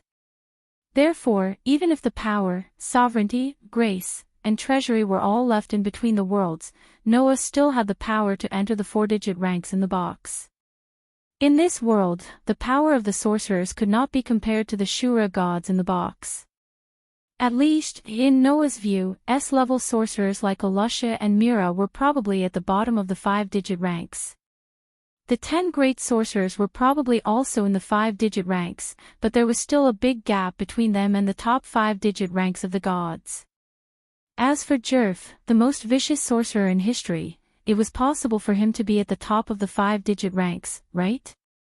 In Noah's memory, in this world, the only existence that could reach the 4-digit ranks was the black dragon, Akonarolia, who destroyed a country in Revelation. That was also the only existence that could pose a threat to the current Noah, right? In that case, Lumen Starlight was in Noah's hands, was it not safe? In view of this, Noah immediately decided how to deal with Lumen Starlight. Clang! With a flash, a dark gold card appeared in Noah's hand. It was the gift card. Because the Gate of Babylon was left in between worlds, Noah only had 4 items with him. 1. 2 elven magic equipment. 2. A necklace with the effect of flight. 3. A ring that was condensed from the magic book of the Pied Piper of Hamel, and was connected to Pest's life. 4. A gift card that could be summoned at will. Without the Gate of Babylon, if one wanted to carry a magic crystal that was taller than a person, one could only use the gift card to store it. The gift card could store gifts. Other than gifts, it could also store food, water, clothes, and other daily necessities. If it's magic, it should be able to be treated as a gift and stored. Noah raised the gift card up high. The dark gold gift card instantly emitted a dazzling light that enveloped the huge magic crystal.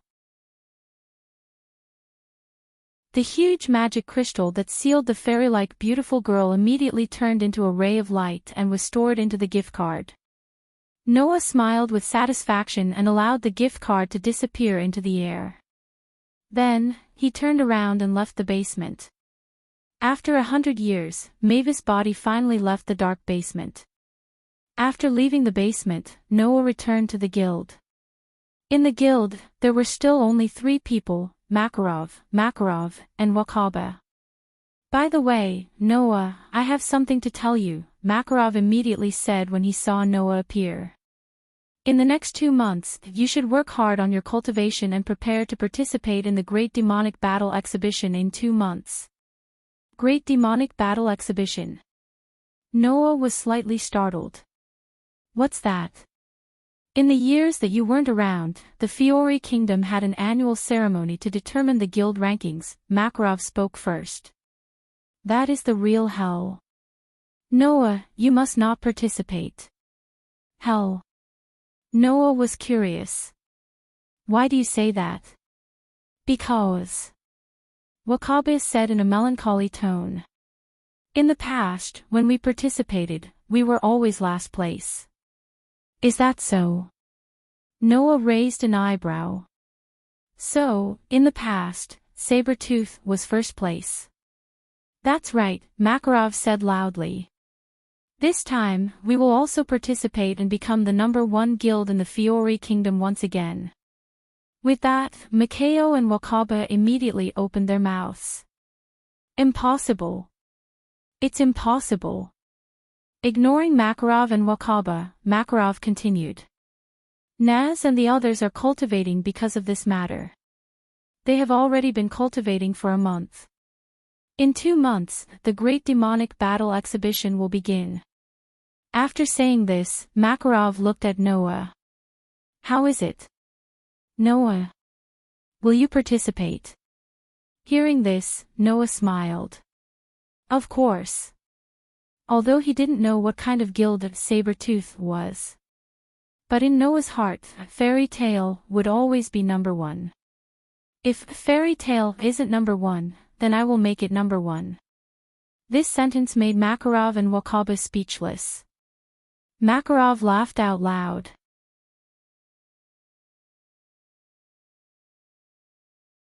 Chapter 1637.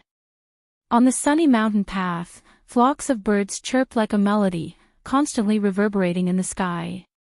On the mountain path, Noah was walking up step by step, heading towards the summit. Grandpa was talking about this mountain, right? While walking, Noah looked around and smiled with some nostalgia.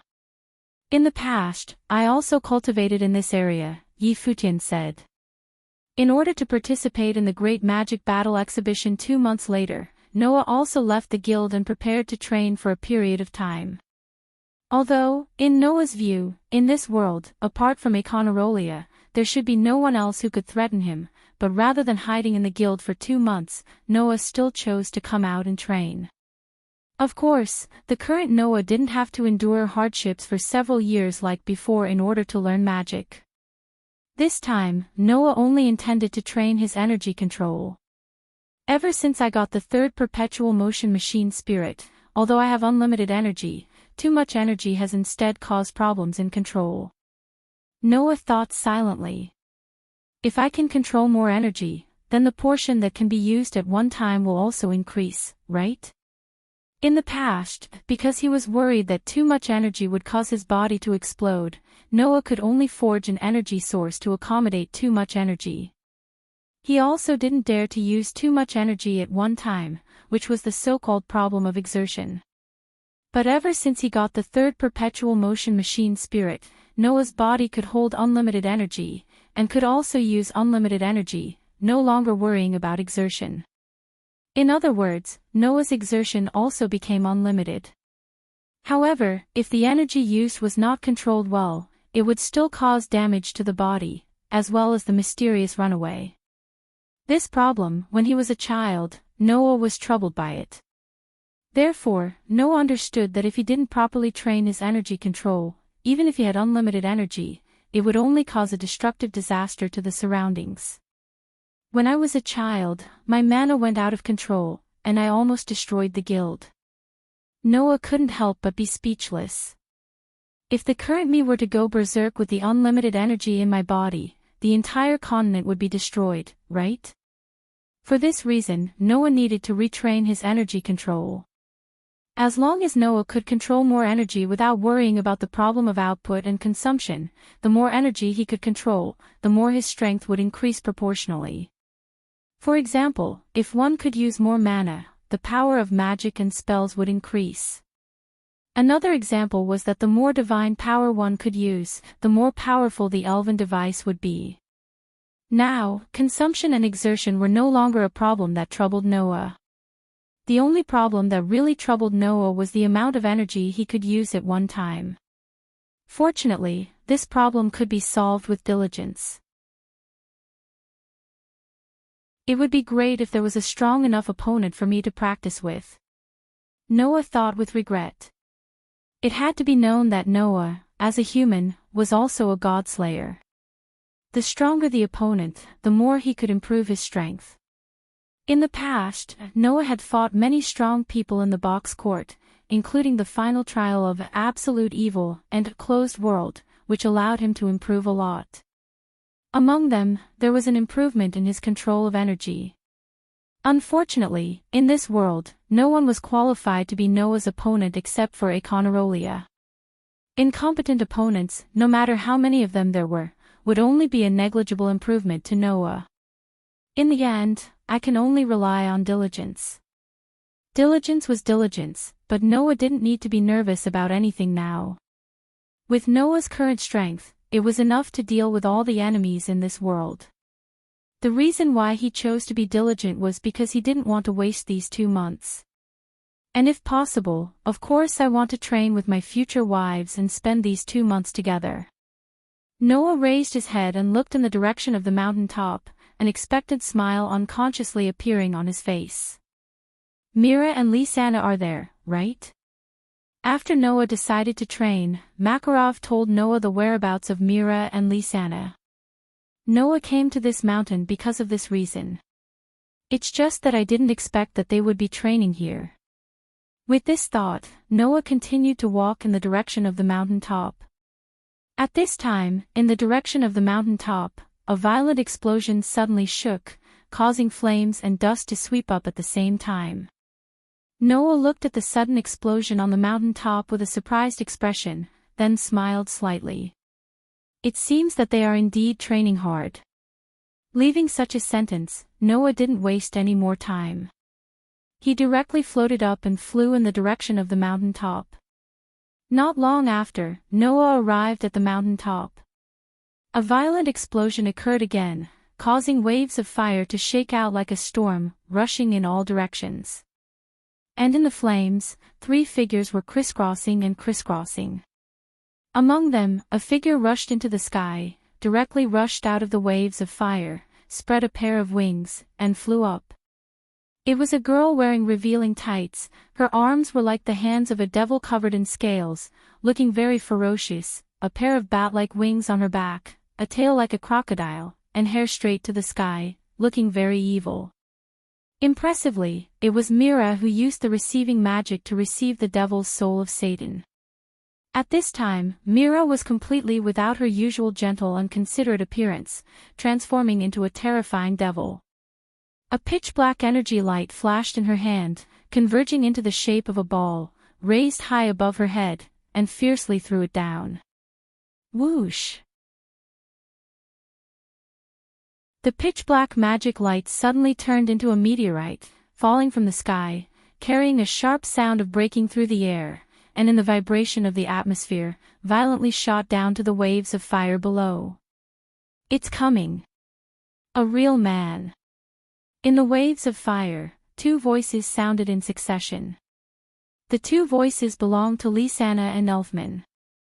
The 3 siblings of the Strauss family came to this mountain together and began to cultivate. Like Mira, Lisanna and Elfman both used the receiving magic. However, Mira received the soul of a devil, Lisanna received the soul of an animal, and Elfman received the soul of a demon. Thus, Lisanna received the soul of a cat, wearing a cat-like fur top and bottom, growing cat ears on her head, a cat tail on her back, and a pair of hands turned into cat claws, her figure nimbly leaping away. As for Elfman, he seemed to have received the soul of some kind of demonic creature, and one of his arms became extremely hideous and terrifying like a lizard's arm. He threw a punch at the ball of mana that was shooting towards him. Accompanied by an explosive sound, the pitch-black magic light exploded in front of Elfman's ferocious fist, setting off a shocking impact and flames. In the midst of the explosion, Elfman flew backwards like an arrow from a bow, fiercely smashing into a rock, causing cracks to appear on the rock. One could only imagine how much power Mira had used in that attack. Brother Elfman. Lisanna cried out in shock, then froze on the spot. Mira had appeared behind Lisanna at some point and raised her hand, facing Lisanna's back, gathering pitch-black magic light in her hand. Wait! Sister Mira, wait! Lisanna hurriedly raised her hand. We surrender. The magic gathered in Mira's hand slowly dissipated as she sighed with a cold expression. Really, the 2 of you. One only knows how to fight force with force and doesn't know how to dodge at all. The other is always distracted by big and small matters. If this continues, in 2 months, you'll be suppressed by others. Ugh. Lysana was speechless. Only Elfman, who was paralyzed in front of the cracked rock, raised his hand weakly. But, sister, fighting force is what a man is. Mira immediately glared at Elfman, causing Elfman to shudder and shut his mouth. Seeing this scene, Noah couldn't help but laugh out loud. This laughter was immediately heard by Mira, Lysana, and Elfman. Seeing Noah floating in the air, unable to hold back his laughter, the siblings were first startled before they were pleasantly surprised.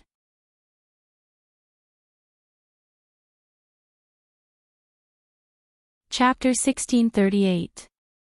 Big Brother Noah. Lysana cheered, jumped up, and pounced on Noah. Noah hurriedly stepped forward, stretched out his hand, and pulled Lysana into his arms. He immediately hugged her warm and fragrant body. Noah! You're finally back! Elfman shouted at Noah. That's great! Now that's a real man. The indifference on Myra's pretty face eased up a lot. Then, her whole body flashed with a light, and the acceptance of Satan's soul was removed. She returned to her usual appearance. However, she was no longer wearing a princess dress that accentuated her gentle temperament. Instead, she was wearing a simple shirt and shorts. It was obvious that she was wearing this for the sake of the special training. Not only that, her soft white hair was tied into a ponytail with a hairband. Her bangs hung freely on her forehead and moved with the wind. Looking at Mira like this, Noah smiled with nostalgia. It's been a long time since I've seen you like this. It's just like when you were young. When she was young, Mira also liked to tie her hair into a single ponytail. However, back then, she dressed like a delinquent girl and exuded the aura of a delinquent girl. Now, Mira's every move revealed her gentleness. Even the smile on her face was rather sweet and was no longer as bad as when she was young. Under such circumstances, Mira tilted her head and said with a smile. But you're still the same as before. You haven't changed at all. That's not it. I've changed too. Noah shrugged and pushed Lysana away a little, pinching her little nose. At least, when I was young, I didn't know that liking the two of you was such a blissful thing. Hee hee. Lysana raised her head proudly and puffed out her chest. However, she was all smiles. Now you're regretting not liking me and big sister Mira earlier, aren't you? Mira seemed to be reminded by Noah's words and couldn't help but chuckle. Back then, you didn't even realize how Lysana and I felt. You made us feel so tired. Noah laughed dryly. When he was young, Noah was indeed a little brat who didn't know anything about love. Naturally, he couldn't understand the feelings of Mira and Lysana. On the other hand, Mira and Lysana had liked Noah since they were young, so it was inevitable that they would feel bitter because of the slow Noah. Well, let's not talk about the dark history of that time. In short, although it was a little embarrassing, it was still a good memory. Noah, who was carrying Lysana with one hand, extended his other hand to Mira. Come here, let me hug you. Mira obediently stepped forward and snuggled into Noah's embrace. She felt Noah's warmth with a serene expression on her face. It's good that you're back. I'm sorry, Noah said softly as he hugged his two fiancées tightly. Sorry for making you worry. I'm really worried, said Lysana, who was also leaning against Noah. She seemed to be complaining. When I woke up on Celestial Wolf Island and didn't see Big Brother Noah, I thought that something had happened to Big Brother Noah when you were fighting Econarolia. I almost cried. Econarolia. Noah narrowed his eyes, a cold glint flashing in his deep, dark eyes. That lizard does have some skills, but it's still far from being able to do anything to me. If there's a chance, I'll definitely make it pay for what happened that day. As expected of Noah. Elfman couldn't help but exclaim. You're a real man. Mira and Lisanna nodded as well. Collected debt from the black dragon who destroyed a country in Revelation. If these words were heard by others, they would definitely snort disdainfully. However, Mira and Lisanna trusted Noah unconditionally. Therefore, Mira and Lisanna didn't have any doubts about Noah's words. Not to mention, the battle between Noah and Econarolia was also witnessed by the main members of the Celestial Wolf group. Although the result was left undecided, the battle between Noah and Econarolia wasn't one-sided. Not only that, Noah also forced Econarolia into desperate straits several times, displaying extremely powerful strength. Mira and Lisanna both believed that even if his opponent was the black dragon that destroyed a country, Noah wouldn't lose. After a heartwarming reunion, Noah, Mira, and Lisanna parted ways. Are there only the three of you here? Noah's gaze swept across the Strauss siblings. Where are the rest? Naz, Gray, Alusha, Lucy, Wendy, Lebby, Hubby, Summer Lulu, Jet, and Troy went to the beach, Lisanna replied obediently. Laxus, Fred, Bikeslow, and Abigrin went to another city. Gajeel, Jubia, Kana, and Lily went to the mountain like us, but I don't know which mountain they went to. Elfman made a pose as if he was flexing his muscles. Uncle left not long after returning to the guild and continued to travel. The rest of our companions also went to other places to train. Mira clapped her hands as if she had thought of something. By the way, Noah, you still don't know, right? Kana and Kildas are actually father and daughter. Ha! Noah made a sound that was a little off-topic as he spoke in astonishment. What did you say? Kana and Kildas are father and daughter, this is true. Lisanna continued Myra's words. It is said that Kana came to the guild to find her biological father and then joined our guild, but she never had the chance to acknowledge Kildas. We were also shocked when we found out. According to her, it seems that she felt that Kildas was too high to reach, and she never had the chance to acknowledge him, so she dragged it out until now. Elfman folded his arms as he spoke logically. Originally, it seemed that if he succeeded in the S-level magic shooter promotion exam and became an S-level magic shooter, he would acknowledge Kildas as his father. That's not straightforward at all. Not like a man at all. Kana is not a man, she is a girl. Mira seemed to kindly remind him. Girls have a lot of difficulties, you can't laugh at them like that. She will acknowledge him after becoming an S-rank archmage. Noah rubbed his forehead. I see, no wonder Kana was so obsessed with becoming an S-rank archmage during the exam, and her behavior was so strange before the exam began. Although the process was tortuous, she still acknowledged him in the end. Lisanna puffed up her cheeks. Undoubtedly, we are all family. Wouldn't it be better to acknowledge him directly? Didn't Mira also say that girls have a lot of difficulties? Noah laughed. Moreover, do you think that all family members in the world are like you three siblings and have such a good relationship? No matter what, this is a good thing, Mira said regretfully. It's a pity that Kildas immediately left the guild to travel and doesn't know about the Great Demon Battle exhibition. Otherwise, our chances of winning would be much higher. Don't worry, sister. Sister. Elfman patted his chest. Even if there is no uncle, you still have a man. Brother Elfman and I couldn't beat Mira even when we joined forces, and he still wants to replace Kildas. What a fool. Lisanna hugged Noah's arm, her face full of joy. However, now that Brother Noah is back, our chances of winning have increased. Yes. Mira nodded, looking at Noah with a gentle gaze that could soften one's heart. Noah will definitely make us the #1 in the Fiori Kingdom again. Is that so? Noah spread out his hands. Mikhail and Wakaba both believe that even if it was me, I wouldn't be able to do anything if I had a 7-year gap. Those two fools don't know how powerful Brother Noah is. Lisanna shook Noah's arm and said expectantly, Moreover, since Brother Noah is here, why don't you train here with us? Fool. Noah pinched Lysana's little nose again. If it wasn't for you, I wouldn't have come all the way here. Noah's words made Mira and Lysana laugh happily.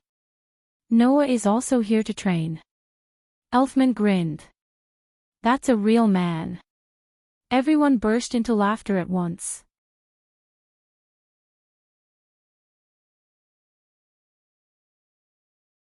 Chapter 1639. Not long after, the cool night fell.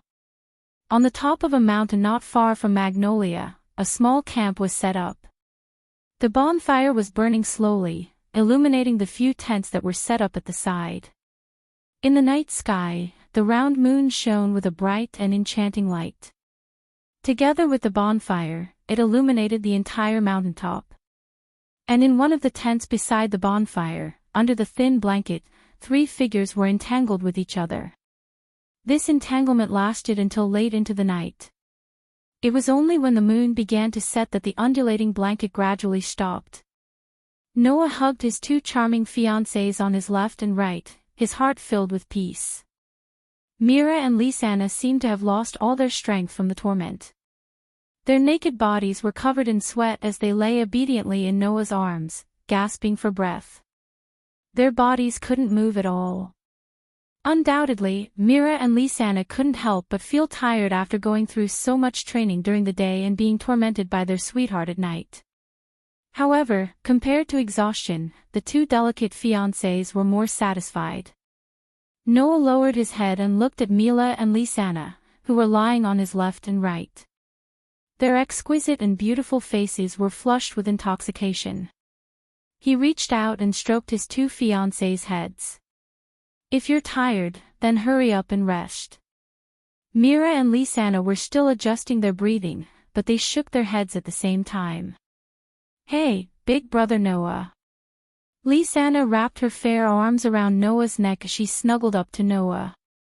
Is there something on your mind? Noah, who was caressing Mira and Lysana's heads, paused for a moment, but he recovered soon after. After a moment of silence, Noah spoke softly. Why do you say that? The one who answered wasn't Lysana, but Mira. Because. Mira looked straight into Noah's eyes as if she was trying to see through Noah's heart. Today, instead of saying that you love us, it's more like you're acting spoiled towards us. Act coquettishly. Noah was dumbfounded. What kind of description is that? Big brother Noah, it's not realistic to continue hiding it. Lysana's face was pressed against Noah's chest. I've already told you. Even if something happens to you, don't think you can hide it from the person sleeping next to you. Indeed, Lysana had said the same thing many times, and Noah had also experienced it many times. Although it sounded like a sentence without any basis, for some reason, this sentence was unusually persuasive. At the very least, it wasn't the first time Noah realized that his feelings were easily discovered by Mira and Lysana. I really can't hide anything from you guys. Noah was helpless, but he continued to stroke Mira and Lysana's heads lovingly. After hesitating for a moment, he sighed. It doesn't seem right to say that there's something on my mind. I just feel that a lot has happened today, and I'm a little tired. Tired. He was indeed tired. Not to mention the matter of the fairy tale and the fairy heart, just the things that he encountered and learned in the space between worlds were enough to make Noah feel tired. That was to be expected, wasn't it? If one day, someone suddenly told you that you had no parents, and that you weren't even born in your mother's womb, but an existence that was created, would you be able to accept such a thing at the first moment? Of course not, right?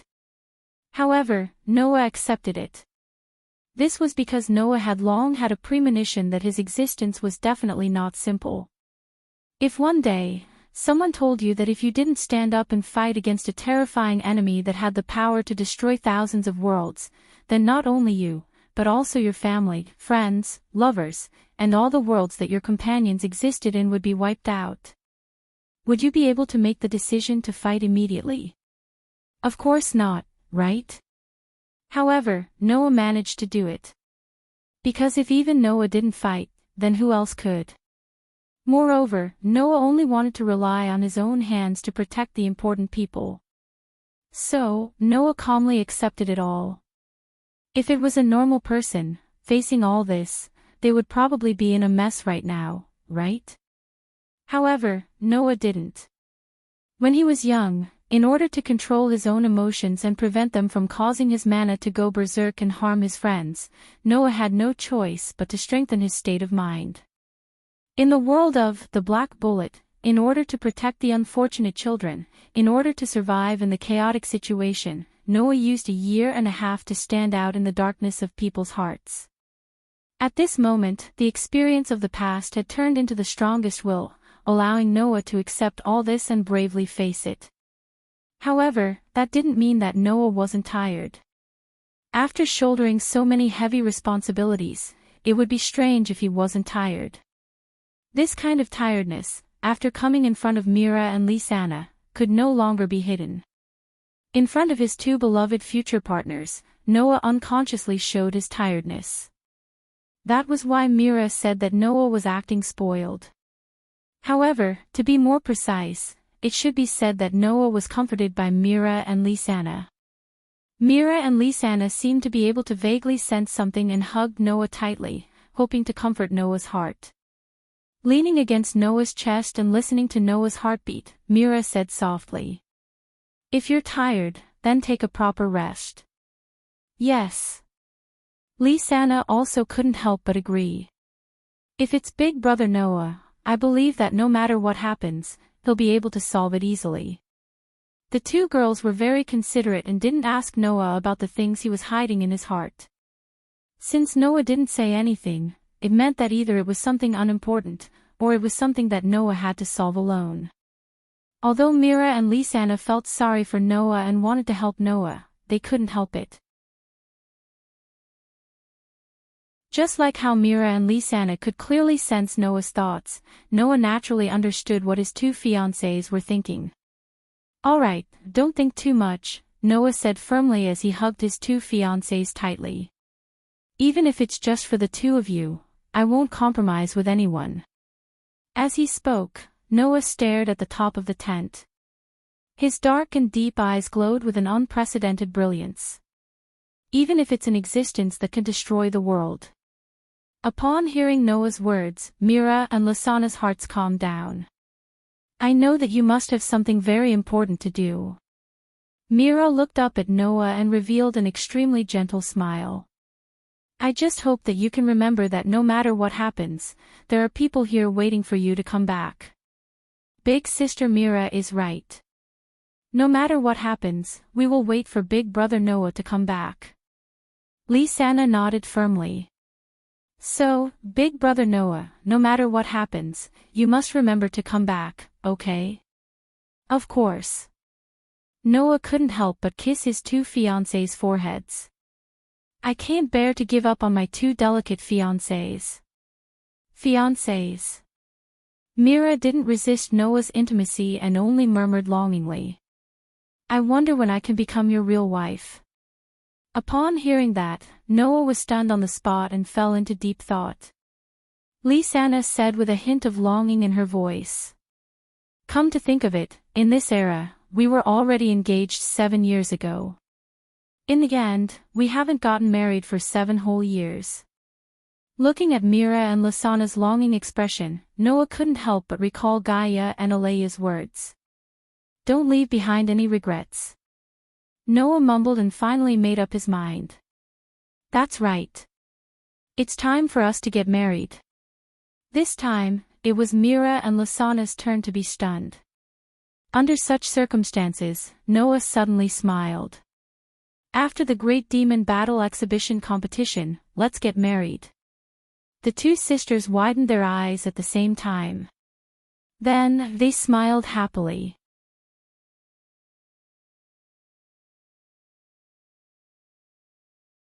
Chapter 1640. The next morning. Whoa. What? In front of the already extinguished bonfire, Elfman let out a loud cry filled with shock. We're getting married. Just as he shouted in shock, Elfman's head was viciously slapped, causing him to scream in pain. Why are you being so loud? Noah retracted his hand and glared at Elfman. Your sister and sister are still sleeping. Keep it down. Elfman immediately shut his mouth obediently with a resentful look on his face. Don't look at how big Elfman is, he is very afraid of Mira and Lisanna. Especially Mira. When Mira was really angry, Elfman didn't even dare to take a deep breath. Noah, who knew Elfman's personality well, smirked. By the way, is it surprising that we've decided to get married? After hearing Noah's words, Elfman felt that he was making a fuss out of nothing. After all, Noah and the Strauss sisters were engaged. Since that was the case, it wouldn't be strange for them to get married at any time, right? Or rather, in the eyes of outsiders, Noah, Mira, and Lisanna were already engaged 7 years ago, and they were only planning to get married 7 years later. That was already very slow. Of course, to the core members of the guild who were frozen on Celestial Wolf Island, Noah, Mira, and Lisanna's engagement was only half a year ago. Even so, if there were no accidents, it would be time for them to get married in half a year. After all, Noah, Mira, and Lisanna were already adults, weren't they? Is that so? Are my sister and Lisanna finally going to get married? Elfman scratched his head. Although I knew that such a day would come, when I think of being the only one at home in the future, even a man would feel lonely. After marrying Noah, Mira and Lisanna naturally wouldn't live with Elfman anymore. Ever since we were young, the three of us have never been apart. Elfman said emotionally. Now, sister and sister are both gone. I don't know when I'll get used to it. I'm sorry, Elfman. Noah smiled bitterly. I can only say that no matter what, I will make Mira and Lisanna happy. That's enough. Elfman wasn't a wishy-washy person. After patting his cheeks, he pulled himself together. When do you plan to marry my sister and Lisanna? Wait until the Great Demonic Combat Arts Exhibition competition is over. Noah smiled. First of all, I need to make Fairy Tale the #1 guild in the Kingdom of Fiore. Only then can I hold the grandest wedding and let those two sisters marry into my family. Oh, as expected of Noah, you're a real man. Elfman said with admiration. Oh, right, how are you going to solve the housing problem? You can't let sister and Lisanna live in the guild with you, right? That's true. Noah stroked his chin. It seems that before marrying Mira and Lisanna, I have to think about the housing problem. Do you need help? Elfman immediately asked. If you need money, I should be able to help.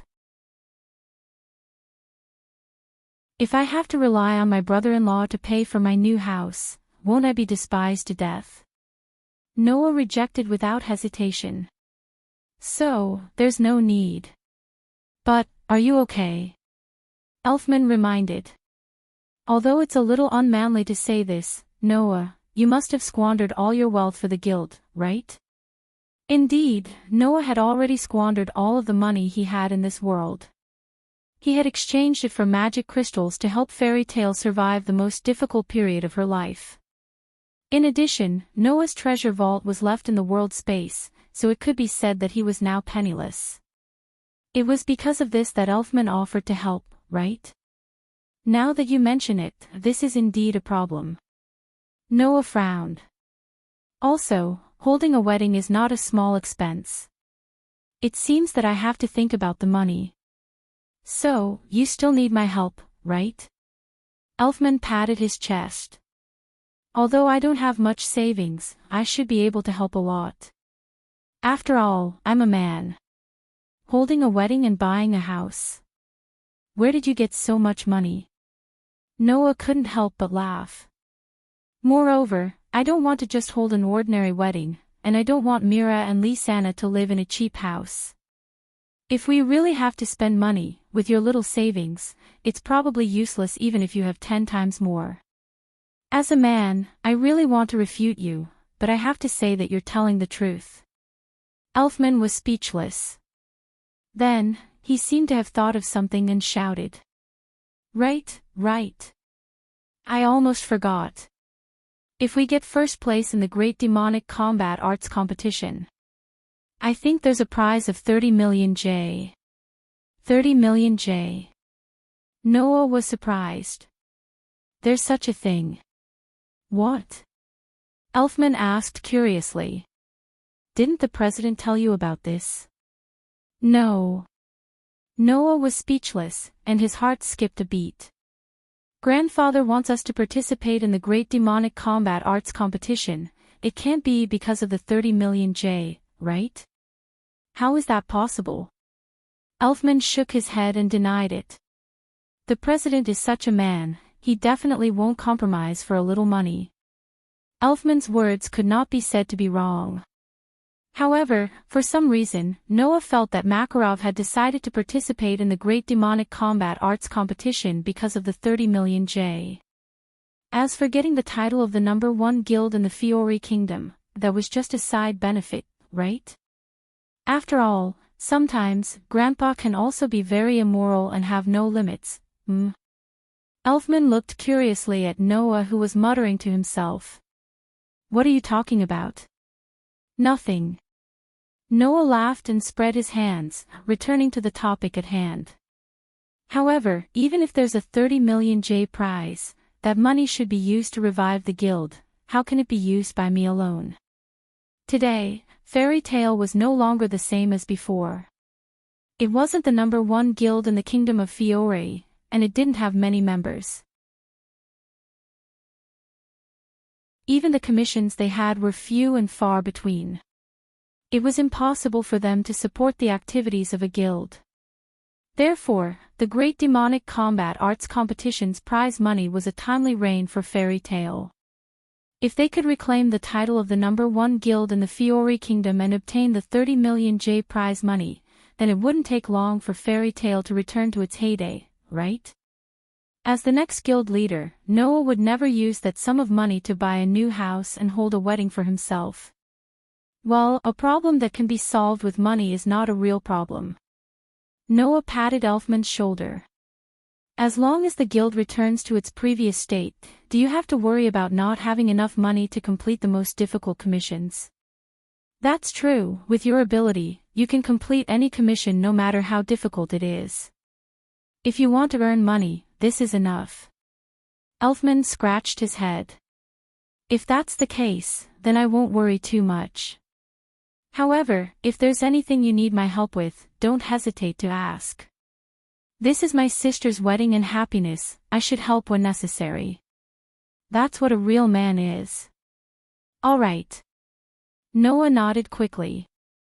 If necessary, I won't hesitate. As they spoke, Mira and Lisanna came out of the tent at the same time. Sorry, Brother Noah, Brother Elfman. Lisanna yawned cutely. I woke up late. Sorry to keep you waiting. Mira smiled apologetically. I'll start cooking now. After dinner, we'll start today's training. Oh. Elfman replied loudly. That's what a real man is. Brother Elfman, don't shout so loudly. Lisanna said with some dissatisfaction. You're making my ears hurt. Seeing the Strauss siblings getting along well, Noah smiled knowingly. Just like that, the family's training began again.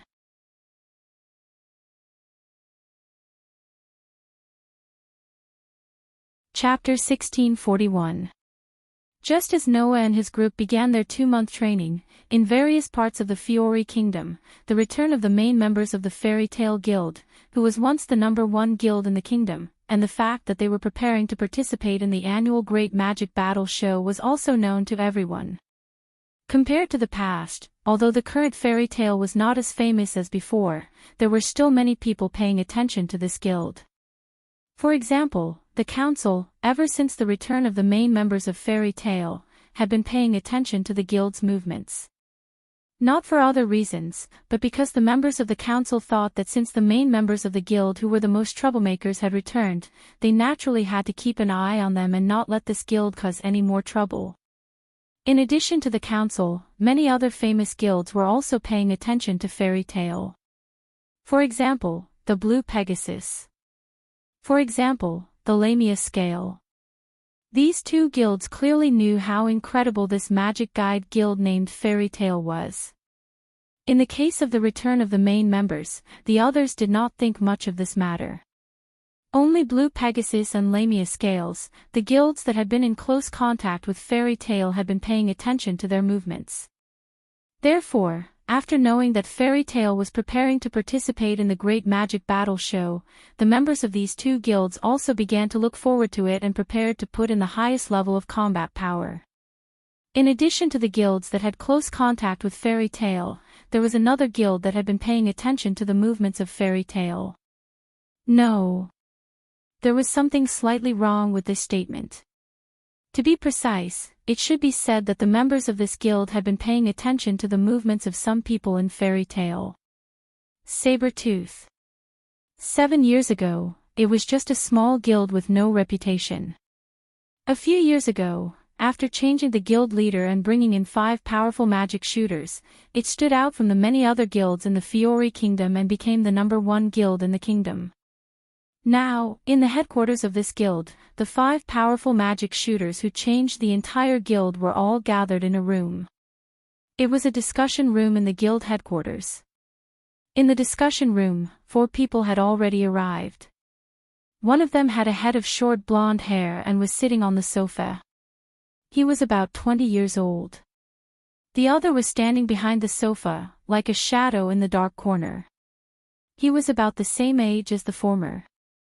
The other was wearing a gentleman's hat and a masquerade on his face. He had long blonde hair and was leaning against the wall of the discussion room. The other was a burly man with muscles all over his body.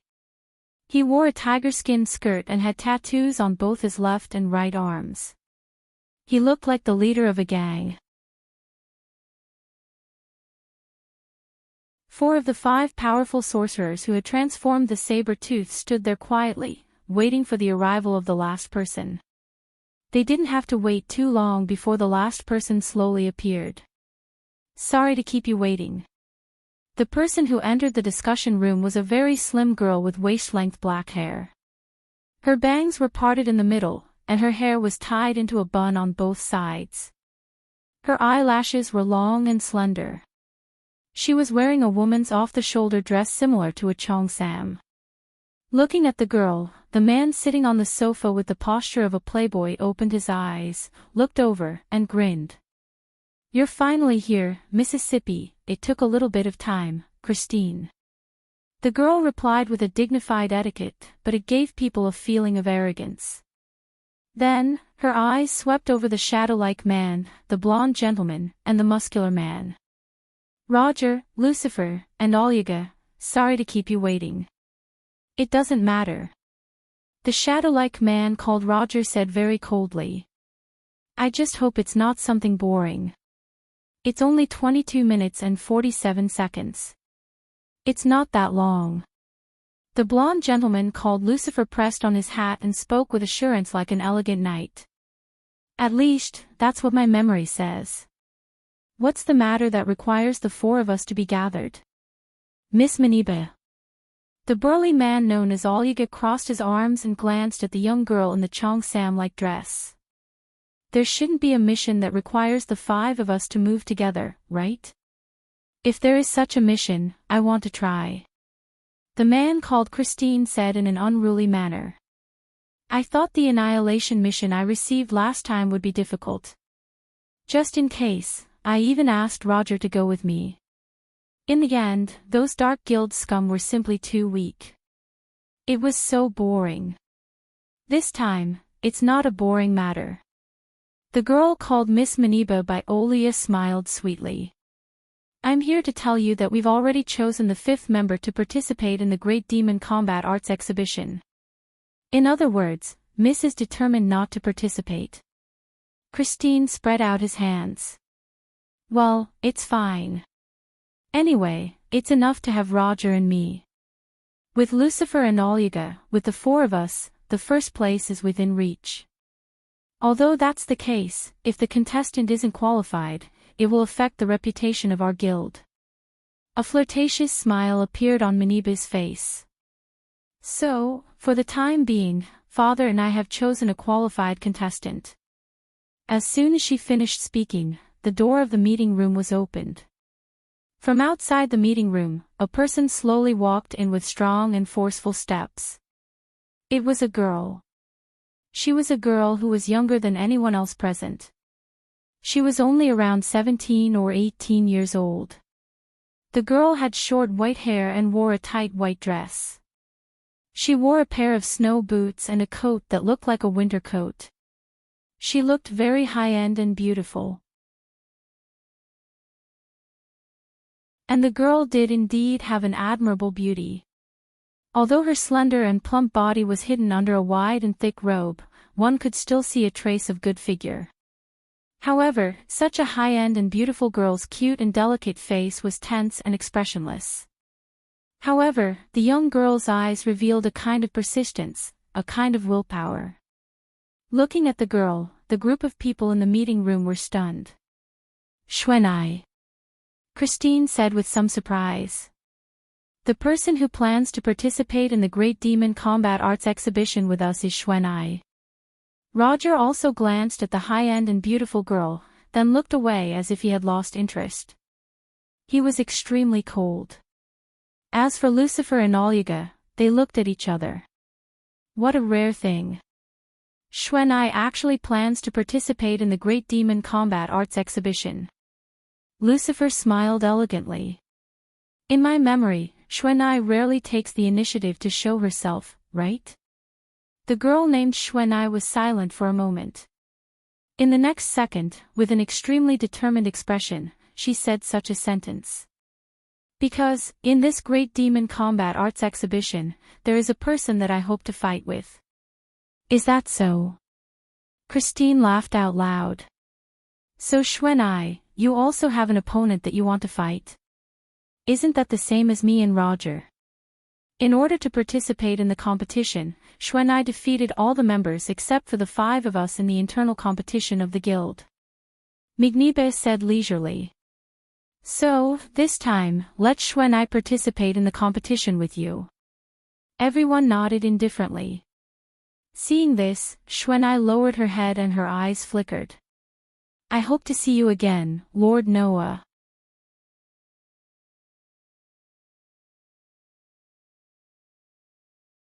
Chapter 1642. Today, the sun was shining brightly. On the top of a mountain not far from Magnolia, Noah stood quietly on the edge of the cliff with his eyes closed. His mind was slowly becoming peaceful. Clang! Suddenly, without any warning, Noah's body flashed with flame-like light and turned into a layer of light film, shrouding the outline of his body. Hum! The air trembled slightly. With the trembling sound, the blue flame-like light shrouding the outline of Noah's body began to shine brighter and brighter, causing the magic power to rise steadily and burn constantly, setting off waves of atmospheric fluctuations. Under such circumstances, the ground where Noah stood began to tremble slightly. Some of the gravel scattered there even vibrated, stirring up a series of paw-paw sounds. That was not the end. As if unaware of the changes in the surroundings, the magic power on Noah's body became more and more intense, causing the surrounding abnormal phenomena to become more intense and intense. It didn't take long for the demonic flames that rose from Noah's body to turn into a beam of light that soared into the sky. It set off violent waves and shock waves, causing the ground to tremble repeatedly. It was extremely terrifying. In the next second, the magic power beam that soared into the sky trembled and suddenly turned from blue to golden. At this moment, all the magic power rising from Noah's body turned into divine power. Moreover, the entire transformation process took less than a second. Then, at a certain moment, the golden divine power suddenly turned into phosphorescent energy. That was the energy of divine power. With his eyes closed, Noah was constantly transforming the nature of the energy in his body. Sometimes it was magic power. Sometimes it was divine power. Sometimes it was divine power. Sometimes, Noah would even transform the endless energy into pure mental strength, allowing his 5 senses to become extremely clear. In this way, Noah skillfully transformed the nature of various energies, allowing magic power, divine power, and mental strength to continuously transform each other and become more and more familiar with each other. And Noah's actions caused the energy beam that soared from his body to constantly change color, causing the waves and shockwaves to become more and more intense. In the distance, Mira, Lisanna, and Elfman, who had just finished their training, wiped their sweat while looking at the energy beam that soared into the sky. Their eyes could not help but be filled with deep amazement. Although I've been watching Noah train like this for 2 whole months, I'm still very surprised every time I see it. Mira's delicate and beautiful face was full of solemnity. Generally speaking, even archmages like Kildas and Laxus would use up all their magic power in just a few minutes and take a few days to recover, but Noah is not in this situation at all. That's right. Lisanna stared in Noah's direction with shock and amazement in her eyes. In the past 2 months, Brother Noah has been squandering his magic power like this almost every day, but I've never seen him use up all his magic power, nor did I see him need time to recover. It's as if he has endless magic power. But that's impossible, isn't it? Elfman said seriously. There's no such thing as unlimited magic power in this world. Even Noah can't do that. He's not a man. Although there were parts of Elfman's words that needed to be ridiculed, it had to be said that no matter who it was, they would all come to the same conclusion. If the so-called unlimited magic power really existed, it would have caused a sensation in the world of magic. After all, when Edras, who was connected to Aslan, lost his magic power, it was as if the world had come to an end. In order to obtain magic power, Edras did not hesitate to use space magic to turn Aslan's archmages into magic crystals. Unlimited magic power. That was something that only existed in dreams. If such a thing really existed, the world of magic would have been shaken. Magic had existed a long time ago, but there had never been such a thing as unlimited magic power, and now it was even more impossible for there to be such a thing. That was what Mira, Lisanna, and Elfman were thinking. Even Mira and Lisanna, who thought highly of Noah, did not think that Noah could use unlimited magic power. It was precisely because this matter was so unbelievable that Makarov tried his best to hide the existence of lumen starlight and treated it seriously. If such a thing were to be known by the world, it would definitely cause a huge commotion and impact. But sister, Noah is indeed releasing a large amount of magic power now, right? Elfman suddenly asked doubtfully. I've been thinking about it before. Sometimes, Noah doesn't seem to be releasing magic power, but something else, right? After hearing Elfman's words, Mira and Lisanna looked at each other. Clearly, the 2 sisters also had the same doubts. Sometimes, Noah didn't use magic power. How could this matter be hidden from the Strauss siblings? After all, Noah had been cultivating like this for the past 2 months without hiding it all. Mira and the others naturally noticed. But if it's not magic power, what else could it be? Lisanna asked. Could it be that there is some other mysterious power that we don't know about apart from magic power? Maybe. Mira shook her head and looked at Noah, who was surrounded by a huge pillar of energy that shot into the sky, with a gentle smile. No matter what kind of power it is, as long as it is beneficial to Noah, isn't that enough? Lisanna and Elfman nodded in agreement. In fact, as long as Mira, Lisanna, and Elfman asked Noah about it, Noah definitely wouldn't mind telling them his secret. However, the Strauss siblings didn't have any intention of getting to the bottom of it. They had always thought that no matter what, as long as it was beneficial to Noah, everything else wasn't important. That was why the Strauss siblings didn't ask anything. And since they didn't ask, Noah had no reason to explain himself. This was a situation that could only be created by the most extreme trust. Without a doubt, Noah trusted Mira, Lisanna, and Elfman from the bottom of his heart. The three siblings also trusted Noah from the bottom of their hearts. Otherwise, Noah wouldn't have trained his control of energy so brazenly in front of the family. After an unknown amount of time had passed, the phenomenon of the earthquake began to slowly subside. The waves and shockwaves that swept through the surroundings like a storm also began to disappear. The pillar of energy that shot into the sky descended bit by bit. After a while, it shrunk back into Noah's body, allowing Noah's robes to calm down. Only then did Noah open his eyes, a trace of satisfaction appearing in them. In 2 months, my control of energy has finally increased by a few levels. Now, Noah no longer had a problem with energy consumption. Thus, the amount of energy he could control directly affected the power Noah could unleash when he used it. With my current control of energy, no matter what kind of mystic I use, it should be enough to unleash its greatest power, right? Noah had already felt this a month ago. That was because a month ago, Noah was already able to unleash the greatest power of the magic and spells he had learned. I thought that as long as I continue to increase my control of energy, the power of magic and spells will continue to increase. It's a pity that there's a limit to the magic and spells I've learned, Noah calculated silently. For example, no matter how much mana I inject into the magic, it won't be able to increase the degree of enhancement. However, Noah should be content with what he had. No matter what, if I use enhancement to strengthen my body now, I'll almost have the physical strength of a god. In other words, Noah could reach 5 digits just by relying on strengthening magic alone. And it would be at the top. Today is the end of my cultivation. Noah raised his head and looked in Magnolia's direction. Time to go back.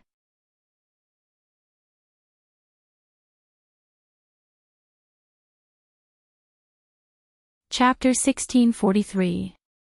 Fiori Kingdom, Magnolia. On the street outside the Fairy Tale Guild, a few people were staggering towards the entrance of the guild. When they reached the entrance of the guild, they all fell to the ground. I'm back. Naz was lying on the ground, looking listless. Finally back, not only Naz, but also Gray, Lucy, Wendy, Hubby, Xia Lulu, and even Lebby, who were walking with him, looked extremely tired. They were either sitting or lying on the ground, looking like they had been forced to do hard labor for a few days. They were so exhausted that even moving was difficult. Among the people present, there was only one person who could still maintain a good condition. "This is too much, you guys." Alusha put her hands on her hips and lectured them seriously. "There's a very important competition waiting for us. If the president sees your disappointing performances, he might exclude you from the team. At that time, you'll be the ones to regret it." The annual festival that determined the ranking of all the guilds in the Fiori Kingdom, the Great Magic Battle Exhibition. As the name suggested, it was a competition that only the Magic Guide Guild that belonged to the Fiori Kingdom could participate. The participants were not only the elites of the major guilds in the Fiori Kingdom, but there were also some special people who had strange magic. It could be said that it was a fierce competition. Just by imagining it, one could imagine how fierce the competition would be. Of course, although it was a competition between the major guilds in the Fiori Kingdom, it was impossible for all the members of the guild to participate. Although the rules were different every year, and even the content of the competition was different, there was one thing that every Great Magic Battle Exhibition had in common. That was, every participant had to be a team of 5 members from the same guild. In other words, if Fairy Tale wanted to participate in the Great Magic Battle Exhibition, they had to choose at least 5 members to form a group. Otherwise, they would not even be qualified to sign up. After this period of training, Naz and the others had undoubtedly improved their strength. However, this was definitely the same for everyone else. If Nazi and the others continued to maintain this listless and exhausted appearance, it was not impossible for them to be excluded from the participation quota. That definitely won't do. Naz immediately braced himself and struggled to get up from the ground. I will definitely participate in the Great Demon Battle Exhibition exercise. Me too. Grace struggled to get up as well. If I can't even participate in the competition, then there's no point in becoming like this. That being said, but looking at Naz and Gray's swaying appearance, it was probably really hard for them, right? However, it's already very good to be able to stand up. Lucy moaned weakly. It's hard for me to even move now. As expected of Brother Naz and Brother Gray. Wendy smiled weakly as well. The two of you will definitely be able to become members of the competition. That's hard to say. Although Kildas has already gone on a trip and is not in the guild, Laxus and Mira are still in the guild. Gadjalu and Julian are also strong candidates for the competition. It's not certain if Naz and Gray will be chosen. Rebby was still lying on the ground and glanced at Alusha. Well, Alyssa, on the other hand, will definitely be chosen. Love. Habby raised his hand weakly. After all, it's Alusha. I say, don't forget about Lily. Xiao Lulu forced herself to be alert and flew in the air, snorting softly. Lily is also very strong, but he can't use it freely in Aslan. Perhaps he will also be chosen as the representative of the Surpassers in the guild. Indeed. Alusha smiled slightly. There are also many powerful magic shooters in our guild. Let's clearly tell everyone in the Fiori Kingdom during the Great Magic Battle Exhibition. Oh! Everyone immediately raised their hands and responded loudly. The next moment, a somewhat playful laughter entered the ears of the group. It's good to have this ambition, but before that, you have to return to the guild first. If you lie on the streets, you won't be convincing at all. The sudden voice made Alusha and the rest slightly startled. Then, they turned their heads and looked in the direction of the guild's entrance. They saw that in front of the guild's entrance, a group of fairy tale members had all appeared out of nowhere and were smiling at Alusha and the rest. The one in the lead was Noah. I knew it. If it's so noisy, it must be you guys who are back. Noah shook his head amusedly. I haven't seen you guys for a few months. Seeing you guys so energetic, I'm relieved. Hearing this, the crowd finally reacted. Noah. Alusha was shocked and surprised. You're back. I came back after you guys left the guild and went out to train. Noah's gaze met Alusha's and shrugged. Speaking of which, you guys didn't really think that I was killed by Aconarolia, right? Of course not. Gray stepped forward and punched Noah's chest fiercely. You brat, you've always been good at doing things that surprise us since you were young. How could a mere dragon kill you? What do you mean a mere dragon? Naz immediately retorted. If it was Iginiru, even Noah would be defeated. Idiot. Lucy sighed. No one is comparing with you. What an idiot. Xiao Lulu said arrogantly. You're not the only one who was raised by a dragon. Love. Habby spread his hands. But, this is Naz. While everyone was surprised by Noah's return, Wendy also came to Noah with a happy face. Brother Noah, welcome back. Looking at the happy Wendy, Noah couldn't help but reach out and touch Wendy's head. Welcome back too. Wendy suddenly showed a shy and bashful smile, but she didn't reject Noah's intimate action. There was even a hint of comfort in her expression, which made Xiao Lulu a little jealous. You only know how to please that male. But, it's great that you're back. Alusha smiled at Noah. With you, our guild's chances of winning are much higher. After all, you're not the only ones who have cultivation. Noah returned a smile to Alusha. Although I'm a month late, I still cultivated a little and finally achieved some results. Oh. Is that so? Naz was eager to try and clenched his fist at Noah. In that case, we might as well take advantage of the situation to determine the winner. You really don't learn to be obedient. Gray curled his lips. How can I win against Noah, you idiot? Ha! Naz glared at Gray. Did you just say you played with eggs? Exhibitionist. I'm talking about idiots and masochists. Gray glared back, unwilling to be outdone. Even your ears don't work well.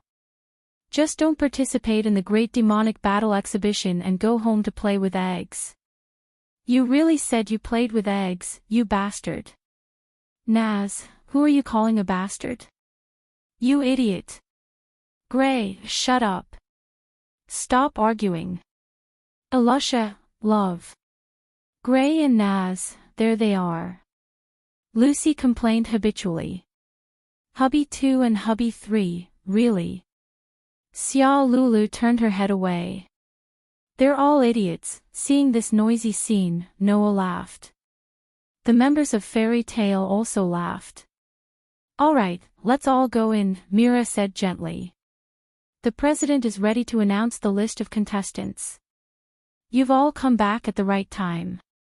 Everyone nodded their heads and walked into the guild while chatting and laughing.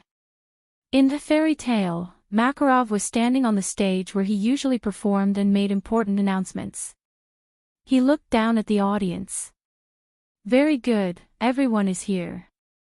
Now, let's announce the list of contestants. Everyone held their breaths.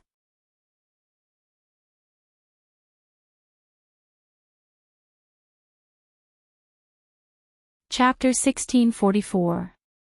First of all, there are 2 pieces of news that I have to tell everyone. While everyone was holding their breaths, Makarov seemed to be deliberately whetting their appetites. He changed the topic and said this. The first piece of news is related to the Great Demonic Martial Arts Competition, and the second piece of news is related to the future of our guild. Although Makarov looked like he was whetting everyone's appetite, his expression was quite serious. That was natural. No matter which piece of news it was not something that everyone could ignore. Let me tell everyone the first piece of news. Makarov coughed and said. In order to participate in this year's Great Demonic Martial Arts Competition and obtain victory so that our guild can become the #1 guild in the Fiori Kingdom again, I have carefully studied the official rules of this year's competition and found that there is no limit to the number of teams that can participate. Therefore, I have decided that this time, we will select 2 teams. 2 teams. Everyone was surprised. 2 teams. Noah was slightly startled, but he was not too surprised. Is this okay?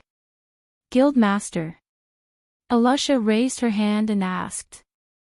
In the previous year's Great Demonic Martial Arts Competition, there was no guild that allowed 2 teams to participate at the same time. But it is true that there is no limit this year. Makarov said shamelessly. So, no matter what, we did not break the rules. Isn't that fine? Everyone was suddenly speechless. However, since there was no limit to the rules, it was not impossible to do so. Since that is the case, why not select a few more teams to participate? Makarov smiled slyly. If that is the case, won't our chances of winning be higher? Forget it. Wakaba poured a bucket of cold water on them. In the previous years, our guild was at the bottom. This time, although our main members are participating, if we can't get a place after sending so many teams, it would be too embarrassing. Hey, Gray said in annoyance. You guys are too unconfident in yourselves. Well, this can't be helped, right? Lucy sighed. After all, anyone would feel that using 3 months to catch up with a 7-year gap is too much of a stretch. But don't we still have Laxes, Elusha, and Mira? I don't think that many people will be able to catch up to those three in 7 years, Grace said matter-of-factly as he folded his arms in front of him. Not to mention, now that Noah is back, with Noah's strength, not to mention the other magic shooters, even the Lamia scale, Dulla might not be able to catch up to Noah in 7 years, right? That's right. Wendy nodded repeatedly, trying her best to agree. If it's big brother Noah, he will definitely not lose to anyone. I think so too, Lysana agreed without hesitation. If it's big brother Noah, then even if someone has 7 years to chase after him, I don't know if anyone can catch up to him. Allah, I think so too. Mira smiled sweetly. No matter what, Noah won't lose. Although the other members who had personally witnessed Noah's strength in the battle against Achenorlia didn't express any opinions, it was clear that they had the same thoughts. Only Mikao, Wakaba, and the other members who had been in the guild for the past 7 years expressed their opinions. They had never seen Noah display such strength before. Naive. You're really too naive. Mikao shook his head. You don't know, but Dulla is no longer the weakest of the 10 great magisters from 7 years ago. That's right, Wakaba agreed. In these 7 years, Dulla has become the 5th great magisters of the 10 great magisters. His ranking is even higher than the chairman's. 5th place. Lucy was surprised. Doesn't that mean that in this continent, only the top 4 great magisters of the 10 great magisters are stronger than Sir Dulla? The 10 great magisters are only the 10 most outstanding magisters on the continent. There are definitely magisters who have the strength to become one of the 10 great magisters, but they can't because of their style, Elusha said solemnly. However, since he's ranked 5th, it means that Dulla might be stronger than the chairman. Everyone immediately fell silent. Didn't that mean that this time, Fairy Tail would be facing an existence even stronger than Makarov, who was one of the 10 great Saint Magi? That kind of thing doesn't matter at all. Naz suddenly stood on a table and grinned. No matter who the opponent is, if they want to stop us from becoming the number 1 magisters in the Fiori Kingdom, we'll just send them flying. That one sentence swept away the heaviness in everyone's hearts. Alright, there's no point in discussing who's stronger and who's weaker. Noah smiled and concluded. We'll only know the result after we fight. Everyone nodded in agreement. Seeing this, Makarov smiled in relief, but then he quickly stopped smiling and said, Don't worry about it. As for the second news, I've decided that after the Great Magisters tournament ends, I'll give up my position as the chairman. Noah will become the 5th chairman of Fairy Tail. This time, the entire guild was in an uproar. Congratulations, Noah. Gray patted Noah's shoulder. You're finally going to be the chairman. Congratulations. Congratulations. Remember to treat us when the time comes. The group of friends all gathered around Noah and gave him their blessings one by one. After all, as early as 7 years ago, Noah's position as the chairman had already been decided. They were just waiting for Makarov to step down. Therefore, Makarov's announcement went with the flow and did not cause a huge commotion among the crowd. Looking at his friends around him, Noah suddenly smiled. Then, I'll also announce something to everyone. After saying that, Noah extended his hand and pulled Mira and Lysana out of the crowd, hugging them in his arms. After the Great Magisters tournament ends, Mira, Lysana and I will officially get married. After saying this, the entire guild suddenly went silent. Get married. In the next second, cries of surprise resounded throughout the entire space, causing the buildings in the guild to tremble. Is this for real? No. No way. Doesn't that mean that Noah, Mira, and Lysana are really going to get married? Damn it, I'm so envious. The group of friends immediately went into an uproar. And amidst the commotion, Mira and Lysana's pretty face blushed slightly, but their faces were filled with bliss. Nestling in Noah's arms, they silently confirmed this matter. Wah wah, wah wah wah wah wah. Wendy was flustered and did not know what to do. Something big suddenly happened. He. Xiao Lulu, on the other hand, was extremely happy. That male finally decided to get married, that's great, this time, Wendy can completely give up on him. This is too shocking. Lucy patted her full chest.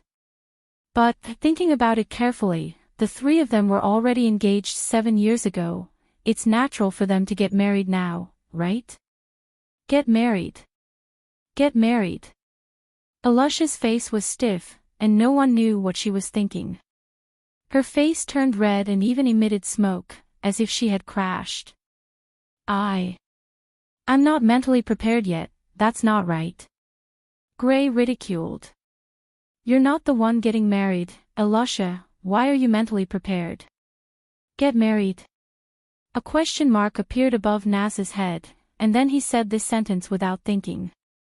That kind of thing doesn't matter, hurry up and tell us the name list for the competition. Silence. A deathly silence ensued. Everyone stopped talking for no reason, and then, all of them cast a dangerous look at Naz.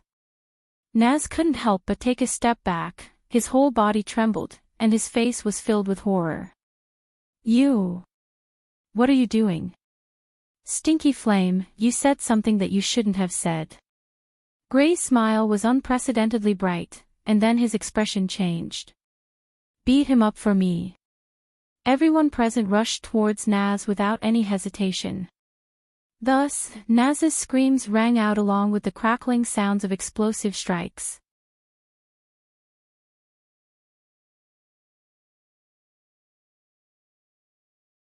Chapter 1645. Pang. Naz, whose face was bruised and swollen, fell heavily to the ground. There were still several large bumps on his head. His eyes rolled around as he groaned half-dead. Why? This thick-skinned guy didn't know why he provoked public anger. In the end, it was Lysana who angrily threw down a sentence. Naz, you definitely won't be able to find a bride in the future. At this moment, no one objected to Lysana's words. Everyone nodded and expressed their agreement. Even Habi, who was flying in the air, spread out his hands and said helplessly. This is Naz. To be able to use such a sentence to explain all the problems, one could imagine how despairing Naz's thick brain had become. Therefore, even Makarov, who was about to announce the official matters, turned a blind eye to the scene of everyone scolding Naz. When it was over, he cracked open his mouth and laughed.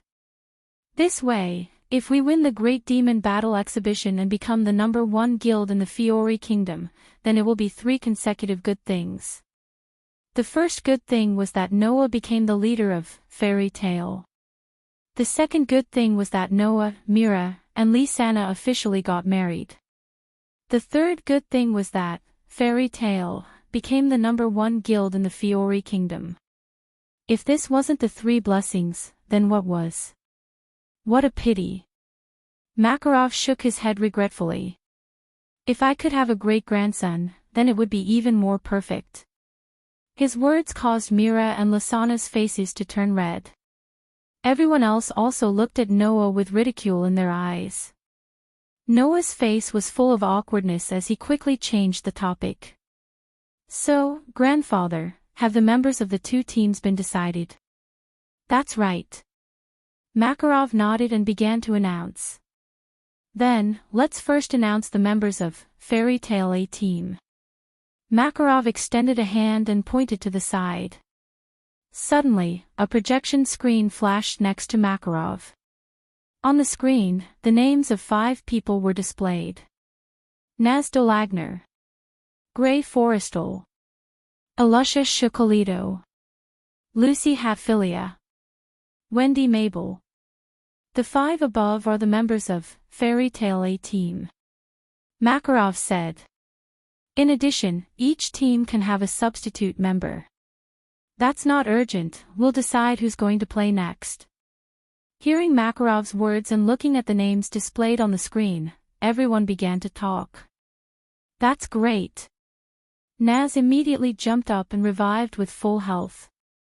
Humph, Gray's eyes, his eyes were also filled with excitement.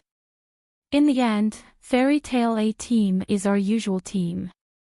Alyssa smiled leisurely. Only Lucy and Wendy started to panic. It can't be. Let me play. I can't do it. No wonder Lucy and Wendy were so flustered. Originally, 7 years ago, the two girls weren't any powerful magic shooters in the guild. Now, 7 years have passed.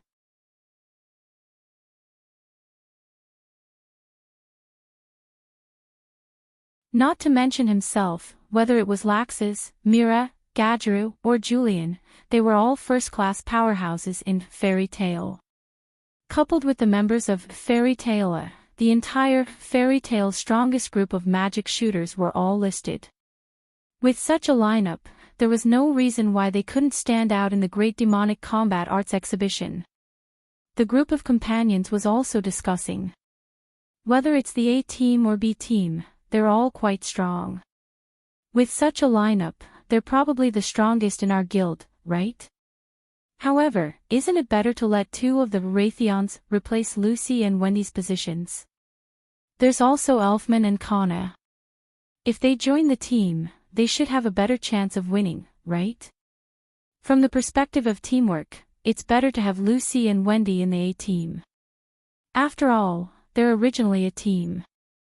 Obviously, everyone had their own opinions. But in the end, everyone believed in Makarov's choice. Then, the announcement of the members ends here. I'll consider the alternate members of the two teams again. Makarov's voice attracted everyone's attention. Tomorrow, we have to go to the venue of the Great Demonic Combat Arts exhibition, so today, the members of each team must remember to be prepared. Target. 30 million, cough cough cough. Before Makarov could finish his sentence, he coughed dryly and spoke in a serious tone. Target. Fiore is first. Someone cheered loudly in the venue. You're tuning into the LoveLore Library YouTube channel. We're so grateful for your support, and don't forget to subscribe to join us on this incredible journey through captivating stories.